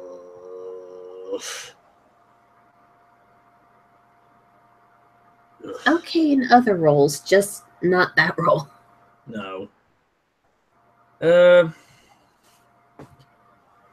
Will Sticks the Badger be part of the 2018 IDW Sonic comics? I don't see any reason why she wouldn't be, because she's actually a refreshing aspect of Boom. But I don't know. It depends what IDW have in mind. And from what Comics by Adam has said from when he was at the Sonic Town Hall convention, for lack of a better word, because he actually met with the editor, John Hughes. And even they have said they are aware that the fans want to see the Satam characters like Bunny, like Sally, like Rota in there, and they've simply said for us to stay tuned. So all I can say with regards to that is they're not saying they are going to be in it. They're not saying they're not going to be in it. All we got to do is just stay, just stay in the loop for the time being. As said, as I've said in this live stream, Sega will be shooting themselves in the foot if they don't include her, because they know how popular she is. Especially there's actually an interesting fan comic series on DA called A Sly Encounter, where it takes elements of the Genesis storyline, where just as Sally's roboticized, she has an out-of-body experience and actually then gets transported to the Sly Cooper universe, and she's actually experiencing Mecha Sally's memories and visions being fed through to her, even though she's in an alternate dimension. Game Boy Savage, who actually did the writing and the artwork for that, he makes a very compelling read, because it's interesting to see Sally in the art style of Sly Cooper, where she kind of breaks the fourth wall, where she's looking at herself in the mirror and she goes, let's see. Slender, curvier body, proper proportions, limbs that don't look like floppy spaghetti. It's like, oh my gosh, I'm deformed. I'm like, no, you're just anatomically correct. There's a difference. And of course, some of the panels that were done for that was actually drawn by Hayakane, and Wynn has seen a couple of his Sally pictures. Her words were, and I quote, all I can say is it's well drawn. Mm-hmm. He tends to, how to phrase this as politely as I can without crossing into not safe for work territory, he tends to draw Sally well endowed. I'm all for, I don't have a problem with it personally, but some people looking like, okay, I didn't expect Sally to look like that, but hey, 2017, I don't judge. Think what you will. Right. Well, D. Hine's been leaving more and more things. I wish Sega of Japan and Sega of America believed in Sally Acorn. We do as well. And Yuji Naka created Sonic doesn't work for Sega Japan anymore. He works for Probe. Yeah, we know that. There are two different Segas, one in the US, the other Japan. No, it's the same company, D. Hine. It's just that one is the main branch, the other is the American branch. Yeah, as I've pretty much said, D. Hine, IDW are not really releasing any further information at this point in time. It's just a question of stay tuned. Have you seen the 4 Sonic Family Life videos on YouTube? Yes, I have. That's where Sonic and Sally are married and have their first child in episode 4. I have seen that, and J Foxfire, she knows how to animate. Granted, it's how to say this critically, professionally, and not sound harsh. The animation at times can seem a little crude, but with her art style and the way it's written and the voices that they have for the characters, it doesn't take you out of the story whatsoever. And I think it's Shadow for None that's actually voicing Sally in that particular series, so that's actually quite pleasing, because she actually does give Sally a great voice. I hope IDW will keep the stay tuned thing on the Freedom Fighters fate months before the first Sonic issues get... Yeah, that's actually not a bad idea, because then that keeps the suspense up. Let's see. Why did Archie fail to negotiate a new deal with Sega in early 2017 that caused the Sonic cancellation by Archie in 2017 with IDW quick pick up the rights? Archies have been wanting to distance themselves from the Sonic brand for years. I don't know why in particular, although the Riverdale series and the reboot of Sabrina the Teenage Witch as a horror TV series might have something to do with it. And as I've pretty much said before, I think Archies were going to be shooting themselves in the foot over this because will the Ken Penders self-publicized Lara Sue Chronicles be out in time for Christmas 2017 if things go well with Mr. Penders? That's presuming that things will go well for him. And, you know, Archie's was his best meal ticket. And from what I understand, the Julie Sue Chronicles and for Lara Sue, they've not been well received. That's just my understanding. And considering at the Sonic and Friends versus Thundercats, thoughts? Oh my. That's a tough one. Especially since I kind of like both franchises. That's a good question.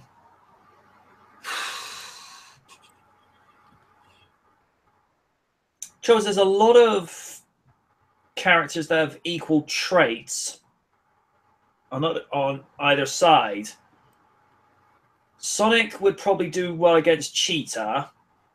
Lino would probably fare well against Knuckles, although I'm picturing Knuckles being able to fence now. That's an intriguing thought. I don't know. It'd be close, but I'd say it would come down to Sonic, provided he has to bring Super Sonic into the mix. How come since the Archie C Sonic this 2017 year, why can't the Archie company file for bankruptcy? Maybe because, like I say, they're trying to focus their efforts on Riverdale and Sabrina. That's my only thoughts on it. We have a question for Win, finally. Win, this is from Firebird. Your thoughts on Star Wars? I haven't gotten around to seeing the recent one, and the 8th movie looks interesting, though the original trilogy will always have a special place in my heart, especially The Empire Strikes Back. Because, holy crap, those scenes were just really, really well done. Especially when I saw the digitally remastered version when I had those tapes. And no, I'm not talking about where a lot of stuff was heavily edited in the early 2000s. I'm talking about the actual 1998 digitally remastered where all they did was clean it up and add a bit of CGI over the puppets, and that's it. Where everything else was still intact. Yeah, before it got Lucased. I love the Genndy Tartakovsky Clone Wars cartoons, and the Clone Wars series in itself that came out around 2008 is actually pretty good too, in my opinion. Haven't seen Rebels because I don't have cable, but I actually hear it's pretty decent. Rogue One, I've heard mixed things. It's on Netflix. I've just been a little hesitant to watch it, but then again, my friends who have had mixed feelings are also big fans of the expanded universe, and we're still a little mad that Disney decided to declare the expanded universe not canon. Why do you think the My Little Pony movie flopped at the box office? Will this cause a downfall of My Little Ponies since 2010 launch? I can't make a comment, dude, because I'm not a fan of the franchise. I get why people like it. I'm not against it. It's just not my thing. And there's a thing in Bristol. This is when Lone Star Candy Bar was still a thing in the Gallery shopping mall. there would be a My Little Pony group called the Bristol Brony Brigade meeting up every week outside the candy store just to talk about MLP. And I'm like, you called yourself the Bristol Brony Brigade? I'm like, okay, I'm just going to walk away from this. I don't know. The franchise is still pretty popular, and I don't think it was necessarily flop because it was a bad movie. I heard mixed things because I had watched a couple episodes with younger family members and thought it was a cute cartoon. I kind of liked the clever references of 90s movies. But in terms of the movie results, I don't think it'll affect the cartoon too much unless the writing starts to get stale.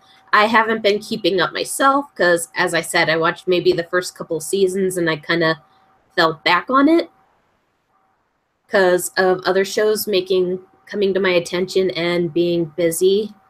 And also around like maybe the fourth season,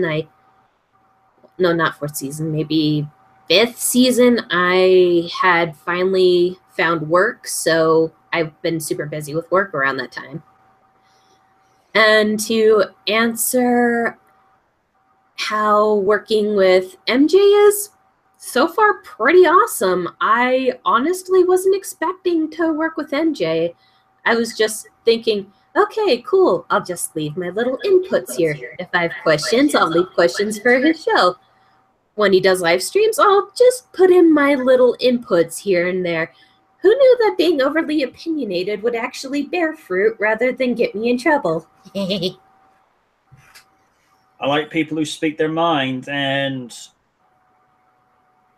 it was honest for me. I just recall her just leaving a lot of positive responses in the videos a couple of months back.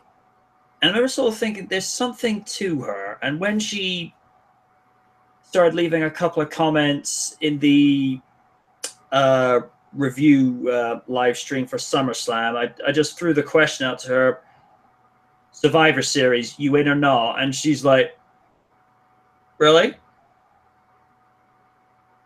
I think she probably took a few minutes to process it, and then about 2 weeks later, after doing the pilot episode for Sunday Night Live, just to test the audience, just to see if they would want this as a weekly web series, I just waited until there was a flow going in the first proper episode, and just simply said, do you want in on this? And she's pretty much settled into our little group with little to no problems. And for me, it's just an absolute joy to work with her because she speaks her mind, tells it like it is, too damn bad if you don't like it. And plus, she loves Slayers, and I dig that.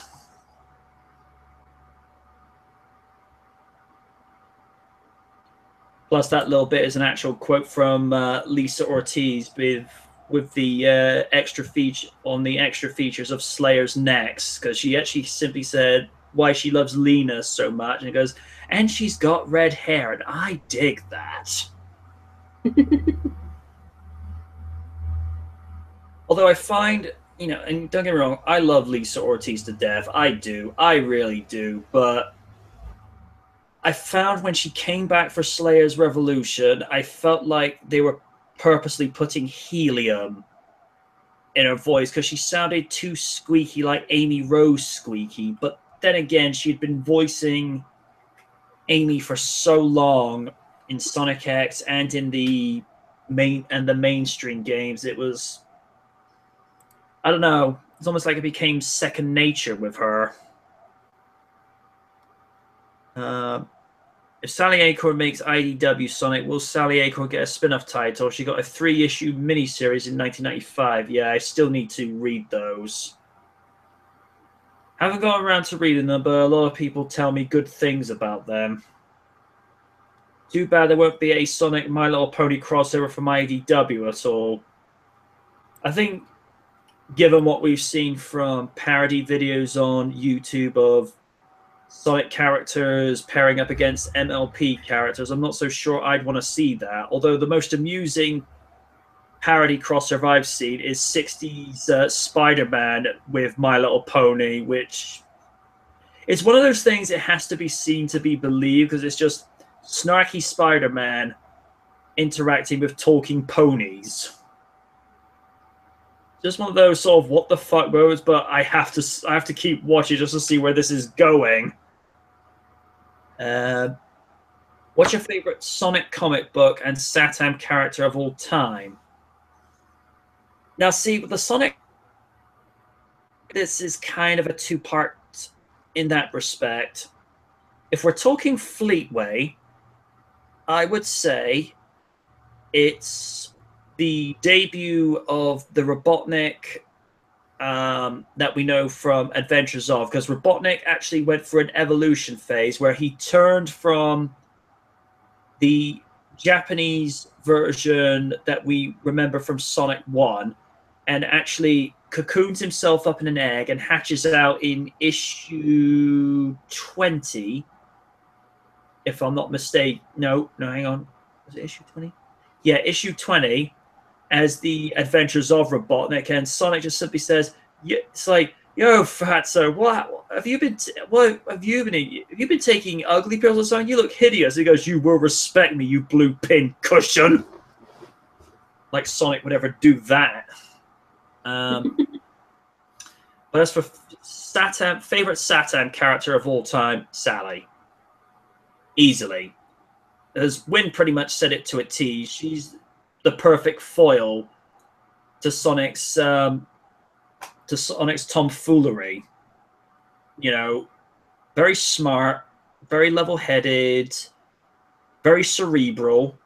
Although now I'm picturing Sally Acorn coming out to Triple H's I'm the Game, which that's an interesting set of circumstances I could probably do without. It's just the fact that she's basically a very competent female protagonist, just tells it like it is, calls the bullshit for what it is, and just gets on with it. And she's the tomboy, and I like tomboys. Girl is not afraid to get her fingers dirty. Will Sonic really marry Sally Acorn IDW Sonic if the mandates get tucked down or something like that? I'd like to see it happen again, because I know that actually happened in the Archie comics, which, from what I remember seeing bits and pieces of, because somebody uploaded this as a slideshow on YouTube, I think one of Sally's relatives was dying at the time, and she was able to stick around long enough to see her and Sonic get married, but at the end, you see Sally coming to her bedside and remembering how to catch this acorn in her hand with this very specific hand trick. I don't know the specifics of that. I don't know if that was Rosie or her grandmother or something to that effect, but I remember that just being a very poignant and very moving scene. From what I remember reading, and obviously that got retconned somewhere down the line, because it's like, oh no, we can't have those two together because it'll cause problems. No, it gets you readers, because that's who the people want there. I don't know. Hey MJ, what's your thoughts on Team Knight Rider or the two TV movies, Knight Rider 2000 or Knight Rider 2010? I don't speak of either of them or that TV series.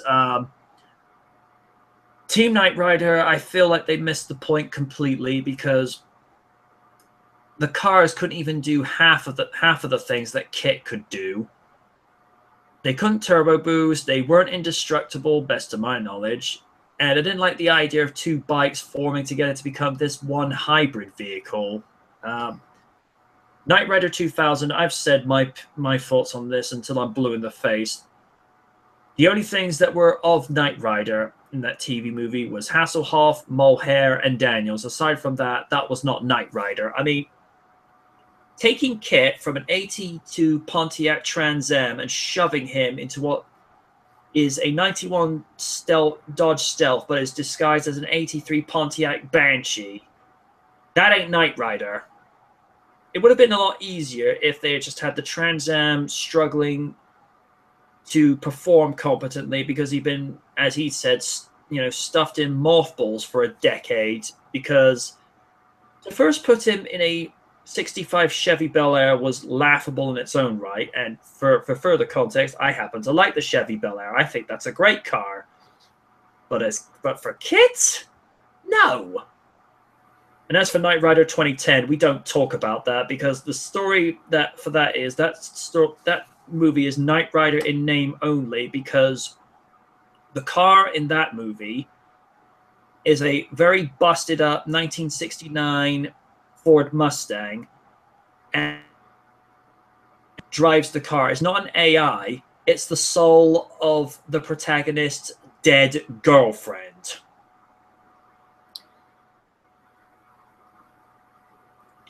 I shit thee not. I'm having flashbacks of the 2008 Bionic Commando game, and that's not a good thing. I'll take your word for it. His cybernetic arm is his wife. Okay, nightmare fuel. You're welcome. All right. Let's see. If there had been a Sonic Satam Season 3, we would have loved it. Would Knuckles and Amy Rose have made their debuts in the cartoon? I would like to say yes, because Knuckles was an established character by that point, and so was Amy to some varying degree. But I don't know. Because from what I understand, for the third season of SatAM, is Ben Hurst wanted to see the ascension of Tails, which there were little signs of that happening in Season 2. And apparently in the third season, he wanted Robotnik to actually die in the series, which I thought that would have been a little bit darker than usual. Then again, they never really did explain where Robotnik went at the end of the second season. He just 86'd out of there. Let's see. Yeah, and if they did it the Archie comic approach, he probably would have come back as quote-unquote Robotnik 2.0. That's when they started designing him the way he was designed in Sonic Adventure. If Bunny and Antoine are married, how come they haven't had their first child yet? In Sonic Family Life, they are married and have twins. Reasons? That's all I got to say to that. Would IDW ever do the never published by Archie Sonic Mega Drive Overdrive? If they can get the rights to it, I don't see why they shouldn't. Firebird, I repeat, Sally needs to be in the game. Yes. Yes, she does. You are preaching to the choir, my friend. Yeah. Because I can already see with Sonic Forces, whereby people with the custom avatar, there's going to be someone who's going to edit the components to make said characters to have Sally in the game. It's going to happen. Just a question of knowing what you're doing. In the Sonic Satam Season 2 cartoons, do you like Rota being different than his Archie comic and Season 1 look?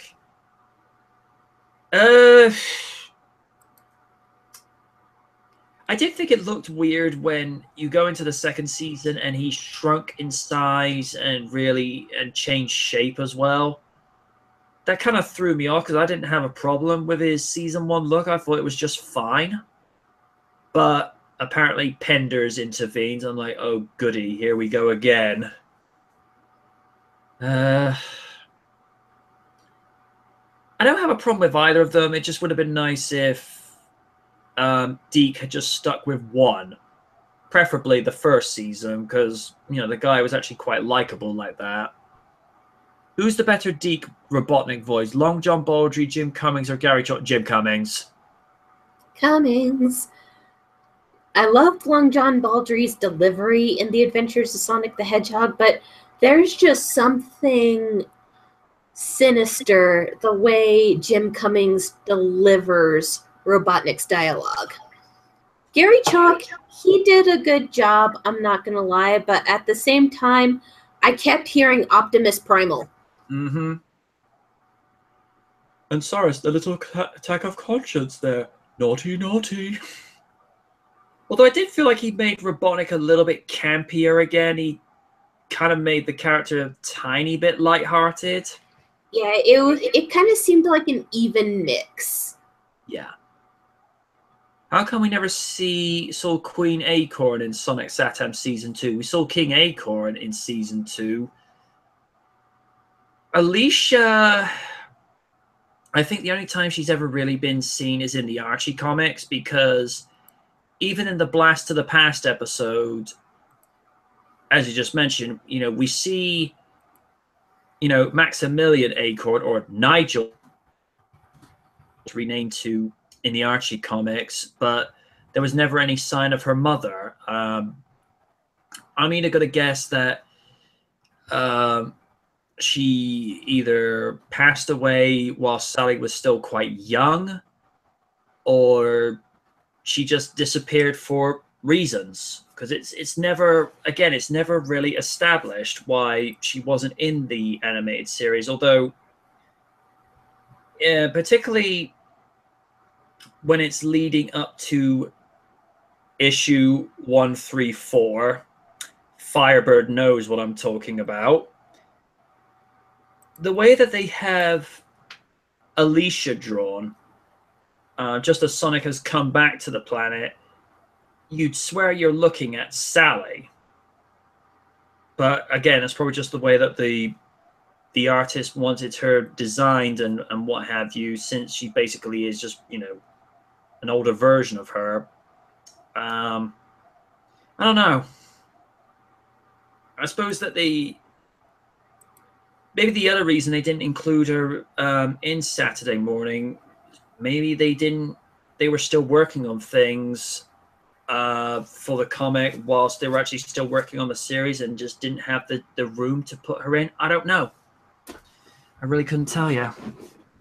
Because we never saw Sonic's parents in Satam either. There was Uncle Chuck and Mutsky, but that was about it. And it's a similar thing with Tails in Satam, because in Archie's, it's established that he does have parents, that they just went off star exploring throughout the galaxy for a time before returning home. Yeah, I think his backstory in Saturday AM was that he was just abandoned. There's no explanation of how he came to be and what have you. All we know is that he's pretty much raised by Sally probably from just as they had gotten to Knothole. So Sally had to be a mother from a very young age. But to be fair, she does it well. In the first Archie Sonic comic issue 0, was it odd to see Sally Acorn with red fur and yellow hair? I think they were just trying to look for a form that would work. Because as mentioned, they did the pink fur with the black hair, and then the red fur with the yellow hair. Although, funny thing, in the original art style for Saturday AM that never came to be, Sally actually was a blonde. And the one way that there's this one picture that's just called A Hero's Reward, where Sonic thinks he's kissing Sally, but really she's holding out a cold, wet fish, and Sonic is kissing lips with a fish. That's a mental picture for people later. Is it true Sally Acorn, Antoine, and/or Bunny may be part of Sonic Forces due out November 7? I doubt it, dude. I think they're just working with the game characters that they've got to work with, but it's not stopping anybody from creating them, as custom avatars. Nothing's stopping them. I wish Sonic still has parents. Sonic had 2 or 3 mothers all his life. Okay. In the Sonic Satam Season 1 episode, Heads or Tails, did you like Sally Acorn pink colored? I just prefer classic Sally, just the way that she's been throughout the series and throughout the comic book series run, because that's just what works for her. You know, it's when you find a formula that works, it's like just run with it. And plus, she's a redhead. You know, I like the redheads. Did you like the Sally and Bunny Easter eggs in the third Sonic Forces? Oh? I'm going to have to check this out a little bit, considering it's Ian Flynn who's been writing that comic. That doesn't surprise me. I'll have to I'll have to actually go and look at that in a little bit, because I must have missed that. Probably his way of just getting them into that comic book. Because again, I don't know why Sega of Japan don't want her. Yeah. Even Firebird's asking this question now. Gotta go look back at that. It's a very short comic book as well, best of my understanding.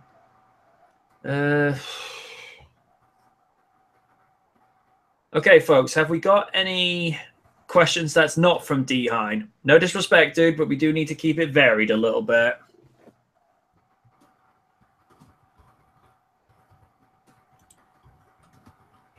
Come on, Firebird, you've probably got a question. Never usually without one.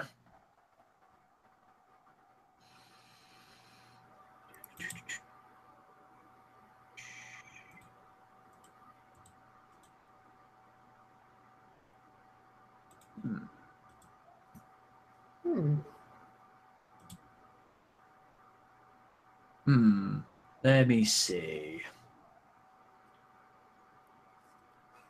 Whilst he's doing that, Sonic Forces Online.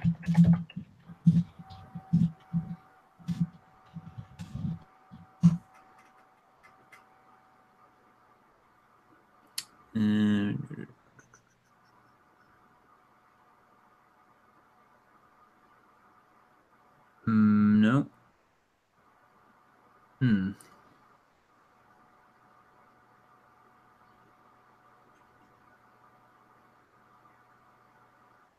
No, not seeing anything. Oh, here we go. Let's see. Worst kind of pizza, in your opinion?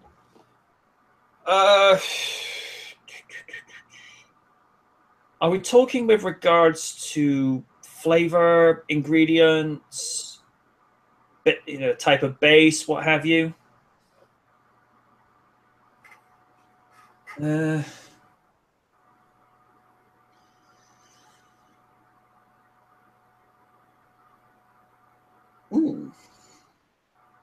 Let's see. Well, whilst Firebird's trying to all right, hang on. Flavor and ingredients. Right. I hate mushrooms. I'm not a fan of anchovies. That's pretty much it. Although the most interesting pizza flavor I've ever heard of at one stage was a layer of peanut butter and then cheese and tomato on top of it. That is actually a thing. With me, I'd have to say any kind of pizza that has olives on it. It's weird. I like Kalamala olives, aka the green ones with pimentos in the middle. I like to have them as a small little snack on a toothpick. But olive on pizza, it just never really caught my appeal.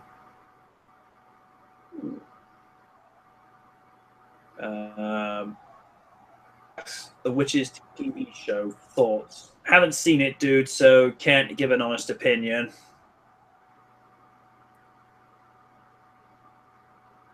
Likewise, I'll have to do a bit of information searching for that one.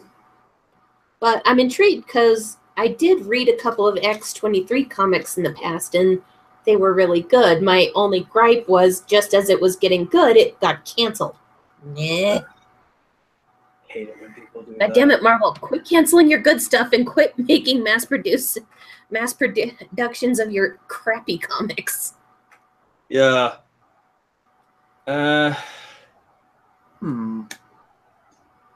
they can get Daphne Keane back to reprise her role as Laura, then I'm all for it because she killed it easily. Let's see. Do you like the 2003 Tmnt? Personally, while I do love the ones from the 80s, the 2003 one's probably my favorite adaptation because there's so much references to the comics, and it kind of has a mix of lightheartedness and dark story tone. Some references from the 1991 movie, and I kind of like the fact that they made April capable of defending herself. Yeah, she was playing the damsel in distress each week a little too often in the. Where the 2003 one was pretty much nope. Forget that. The 2003 one, definitely a very, very different tone to, like I say, the 87 series where, I grew up on that series back in the day. So actually how I got into pizza as well, by extension. I just like the very sort of comedic and breaking the fourth wall moments. And it was, proper 80s sci-fi where you could just come up with like the weirdest gadgets that would seemingly defeat the enemy and what have you. And the vocal cast, you couldn't get better stunt casting, particularly with the likes of Rob Paulson, Cam Clark, and Uncle Phil as the Shredder. James Avery, may he rest in peace. So you couldn't get anything better. The fact that for the 30th anniversary of the Ninja Turtles, the fact that they got all four voice actors from the 80s series to come back, along with the guy who voiced Krang in the original, and got Kevin Michael Richardson to alter his voice enough to sound like James Avery, that made my inner child do cartwheels. I'm like, this is perfect. It's like, I'm good. Man's got voice range. Oh, heck yeah.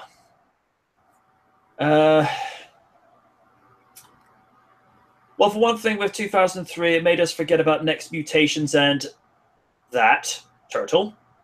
We speak no more. Don't even get me started. Don't even get me started. No.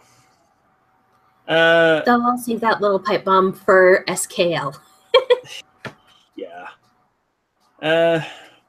Then it was just like I say, just a different take on the franchise, where, as Wynn pretty much just said, it was able to have a nice balance of light and and dark tones, because the original series was very light in tone until it started competing with the Power Rangers and just started to get a little bit darker, especially with their antagonist being an alien overlord called Lord Drag. And I'm like, yeah, we know who you're stealing from.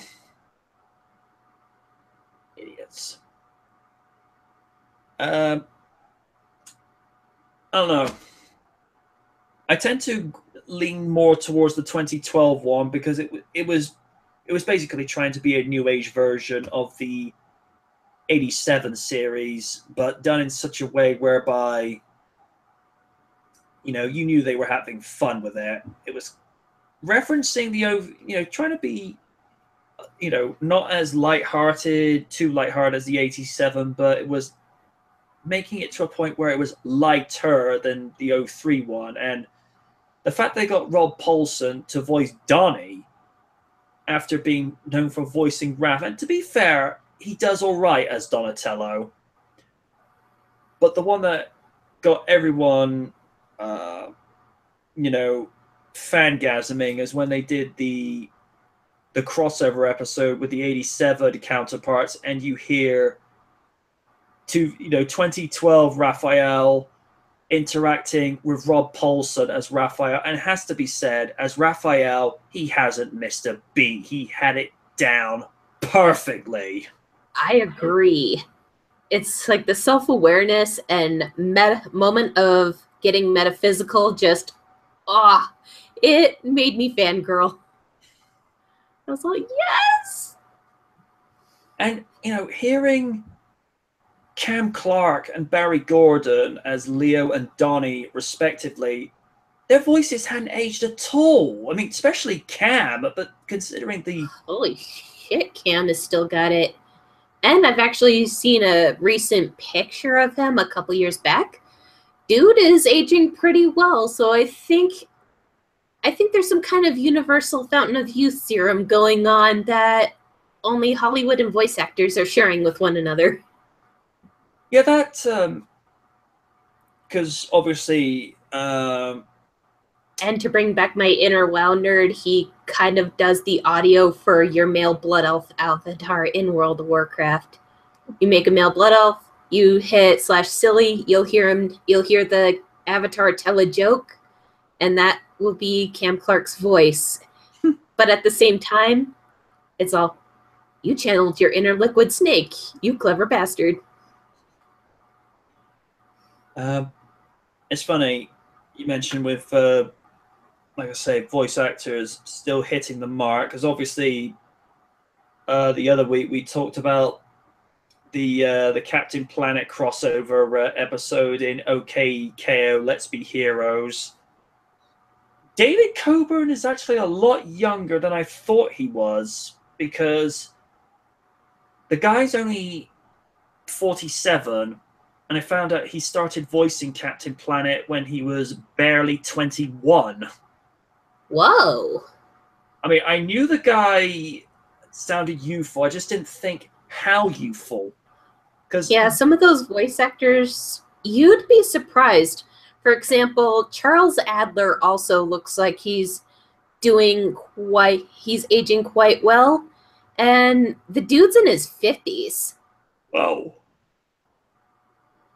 But he barely looks like he's in his 50s when I last saw a picture of him. Because again, I go, at this, not to cut you off, I apologize profusely. And if you see this picture, you can't help but go, holy shit, this guy looks way too fit to voice a wormy little character like Snively. Snively! Oh no!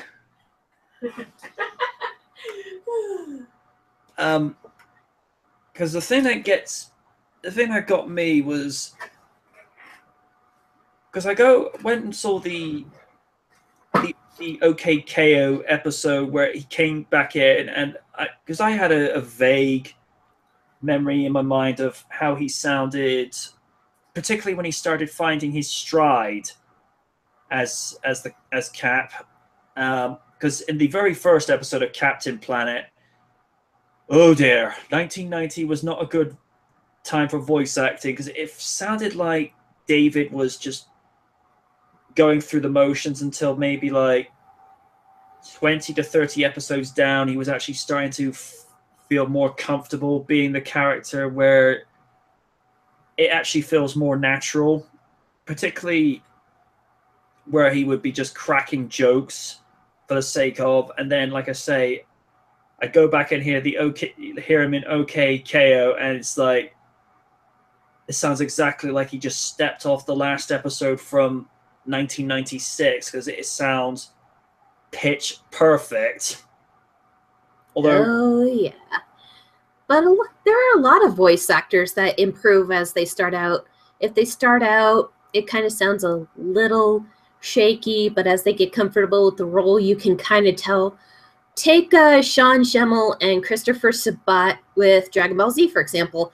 They started out kind of okay, but as they did the series, they got better and better to where you hear them now, you're all, holy shit, this has become second nature to them. And Chris has found his own take on Vegeta, and it's fucking amazing because he just sounds so badass and regal at the same time. And the emotion he puts in, oh, especially in Battle of the Gods when Beerus makes the mistake of slapping Bulma. What did you do to my Bulma? As much as I love Chris Sabat's direction, Brian Drummond did do a good job too. Like I say, as much as I love his take on it, I love Brian Drummond's just that little bit more because it's very smooth and sly. I was like, tell me, Kakarot, you're not planning to chicken out on us, are you? It's just this. It's almost like how to put this how to say this. It's almost like if Snively was voicing Vegeta, but was maybe a tiny bit deeper in his pitch, and if Snively actually ever got himself a man card.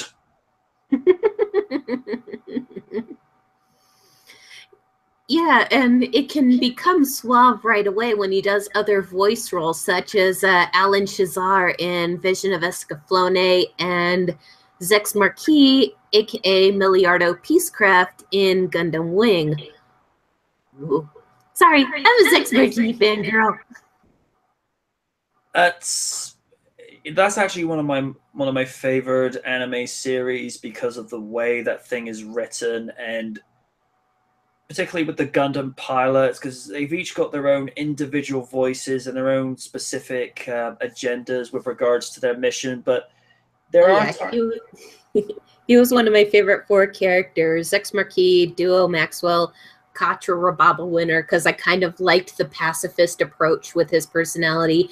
And also Lucrezia Noin, because she was a pretty badass female lead and was super loyal to the very end with Zex.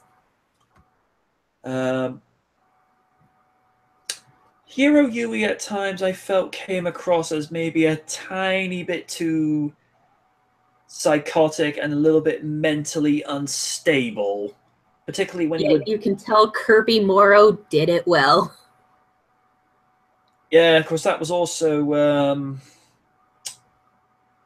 who was the umpteenth voice for Goku in the Ocean dub for Dragon Ball Z. But the thing is, it works as Goku. It works.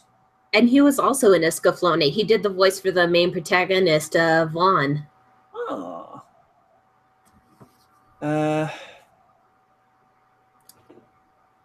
Right. Chris Ortiz. What are your thoughts on the 2012 TMNT series? I think I actually answered that. I absolutely love it. The art style took a little bit of a while to get used to because I remember sort of thinking, oh, so this is what South Park art form with construction paper would look like if it had a mixture of CG and cell shading. Although the one moment I like from the very first episode is where the brothers are introducing themselves to pizza for the first time. Mikey goes to have a slice, then it goes to an insert of his head, and the joke is mind blown. Yeah, helps that the animation crew worked on the original Teen Titans. Firebird, do I like chili dogs? I've been very vocal about this before in previous podcasts. Considering I can't handle jalapeno peppers, you know why. So that's a no. Chris Ortiz, do you think a new Captain Planet series would work in this day and age? I don't see any reason why it couldn't. The only thing I would say is it would probably have to work with an art style similar to that of the original, if not just an evolved version of it. I mean, again, going back to the OKKO crossover, the beautiful touch right at the end of the episode, the fact that they did a Planeteer Alert PSA segment in the art style of the Captain Planet show, that was just such a wonderful icing on the cake. And it just proves, I think there is still a future for Captain Planet. Just I think it's come back at a time where people are talking about climate change and where environmental issues are more of an issue than ever. I don't see any reason why it couldn't work.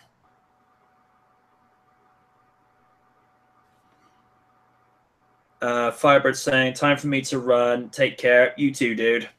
Have a good one. But yeah, I think it could work in this day and age because, again, as I've said, David Coburn has still got it. LeVar Barton killed it as Kwame in that episode. Whether you could get Cafe Sosei and others to come back to reprise their respective roles, I don't know. Because Cafe has moved on. You could probably get Scott Menville to come back as Mati. That'd be cool. Because Scott Menville's still pretty active in the voice acting industry right now.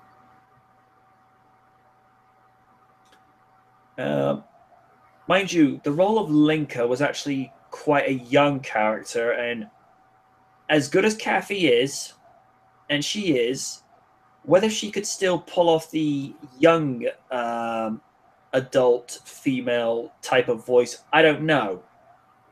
Because the last thing I heard her in was as Dr. Connor's wife in Spectacular Spider-Man. Mind you, that's going back a while ago, and that show was unfairly cancelled, but we all know why.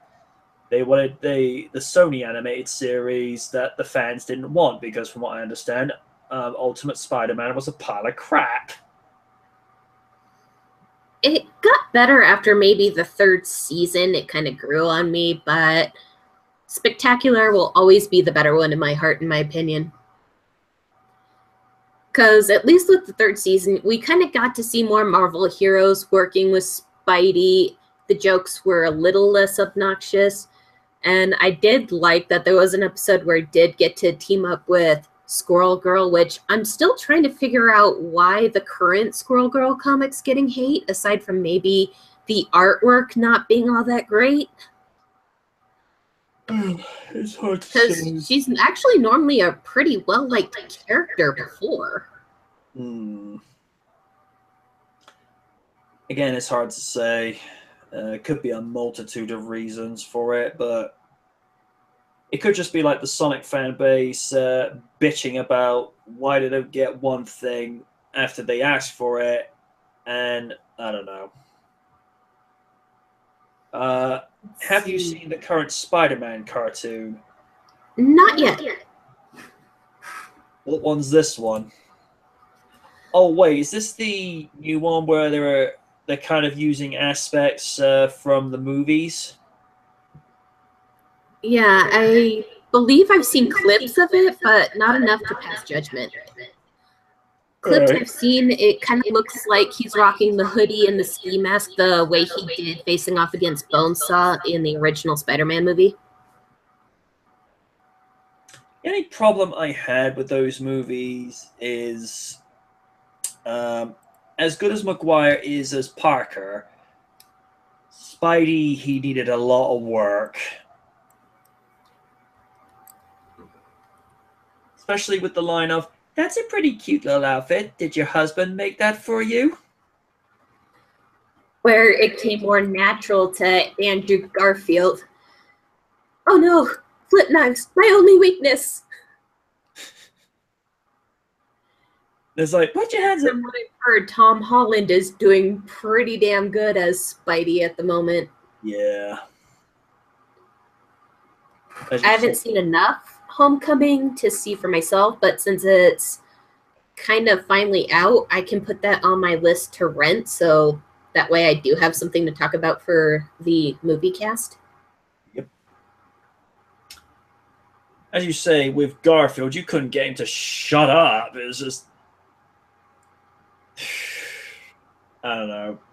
But to me, I mean, I like Tom Holland as Spidey. It's just he's more of a good kind of fanboy as opposed to like the uber obsessive ones, because the kid's just happy to be there being an Avenger. You know, he's not like doing the whole creepy fan person that would be like a dog to its owner try to hump its leg or something creepy to that. He's just like, he's starstruck. He's just happy to be there.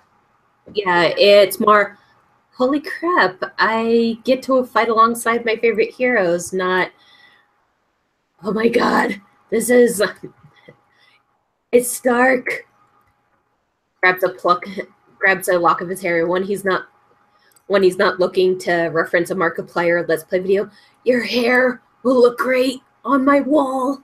Thanks. And now I can't sleep tonight.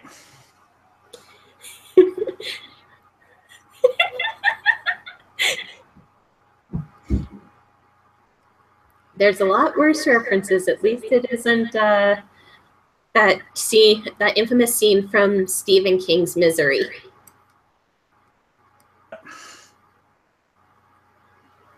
Especially now that's just all kinds of creepy fan.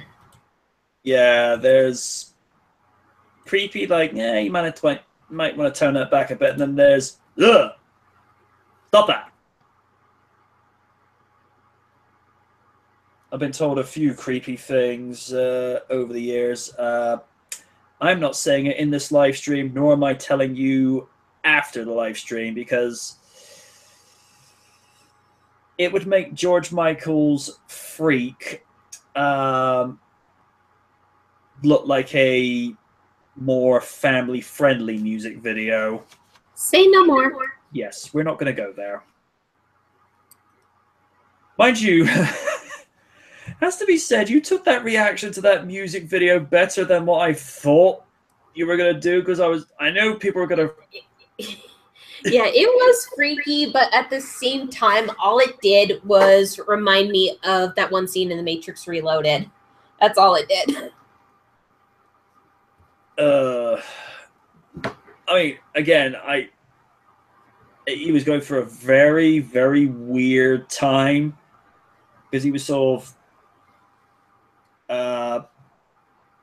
I think he was still blaming a lot of the stuff on the LA incident, which at the time I'm like, come on, George, move on from this a little bit. And when he got himself to sort of, sit in one place for a while and just stop, sorts his head out, goes and signs a new deal with Sony, which gave us his first proper studio album since Older, with the album appropriately entitled Patience, and it's some of the best work he had ever done, although he actually included Freak and Shoot the Dog on that album, and even to this day I'm looking at it thinking, why, George? Because, to be fair, what you saw with Shoot the Dog was only a clip that Raiden had found. I'd seen the original full-length version, and I'm like, at the time it's amusing, but then again later you think, well, no wonder this almost killed your career. It's like, this is not what people want to see from you, and they want to see more of things like Careless Whisper and what have you. Yeah, that looked more like a Newgrounds animation, I'm not gonna lie. It was actually the same people that did the 2D TV animated series, which is like a modern age version of the Spitting Image satirical weekly series that ITV used to do back in the day, which was also the same people who did the puppetry work for Genesis's Land of Confusion. Oh, fun. That music video was uber weird. Although I think the most interesting music video he's ever done, this one is actually quite a pleasant one, is the cover version to As, where he's walking into this bar, and there's nothing but multiple versions of himself and Mary J. Blige just singing what I can only describe as an updated Motown song, and it's just brilliantly done.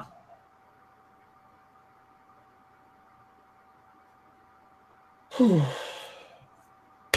think I'm going to call it a day.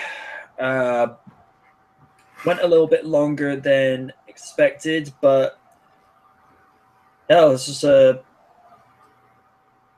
live special that actually was actually a lot more fun this time. Oh well, here's to the next 100 episodes and hopefully getting another live special. Until next week when it's back to the recorded episodes, which it wouldn't surprise me if a whole bunch of questions are actually in episode 201, but I recorded that one ahead of time before this because, hey, when it gets to a milestone, you need to go live. But that'll do it from this one. So from myself, MJ Knight, saying ask again to the adorable yet snarky Win the Rogue. Thank you for having me. Till then, ask again.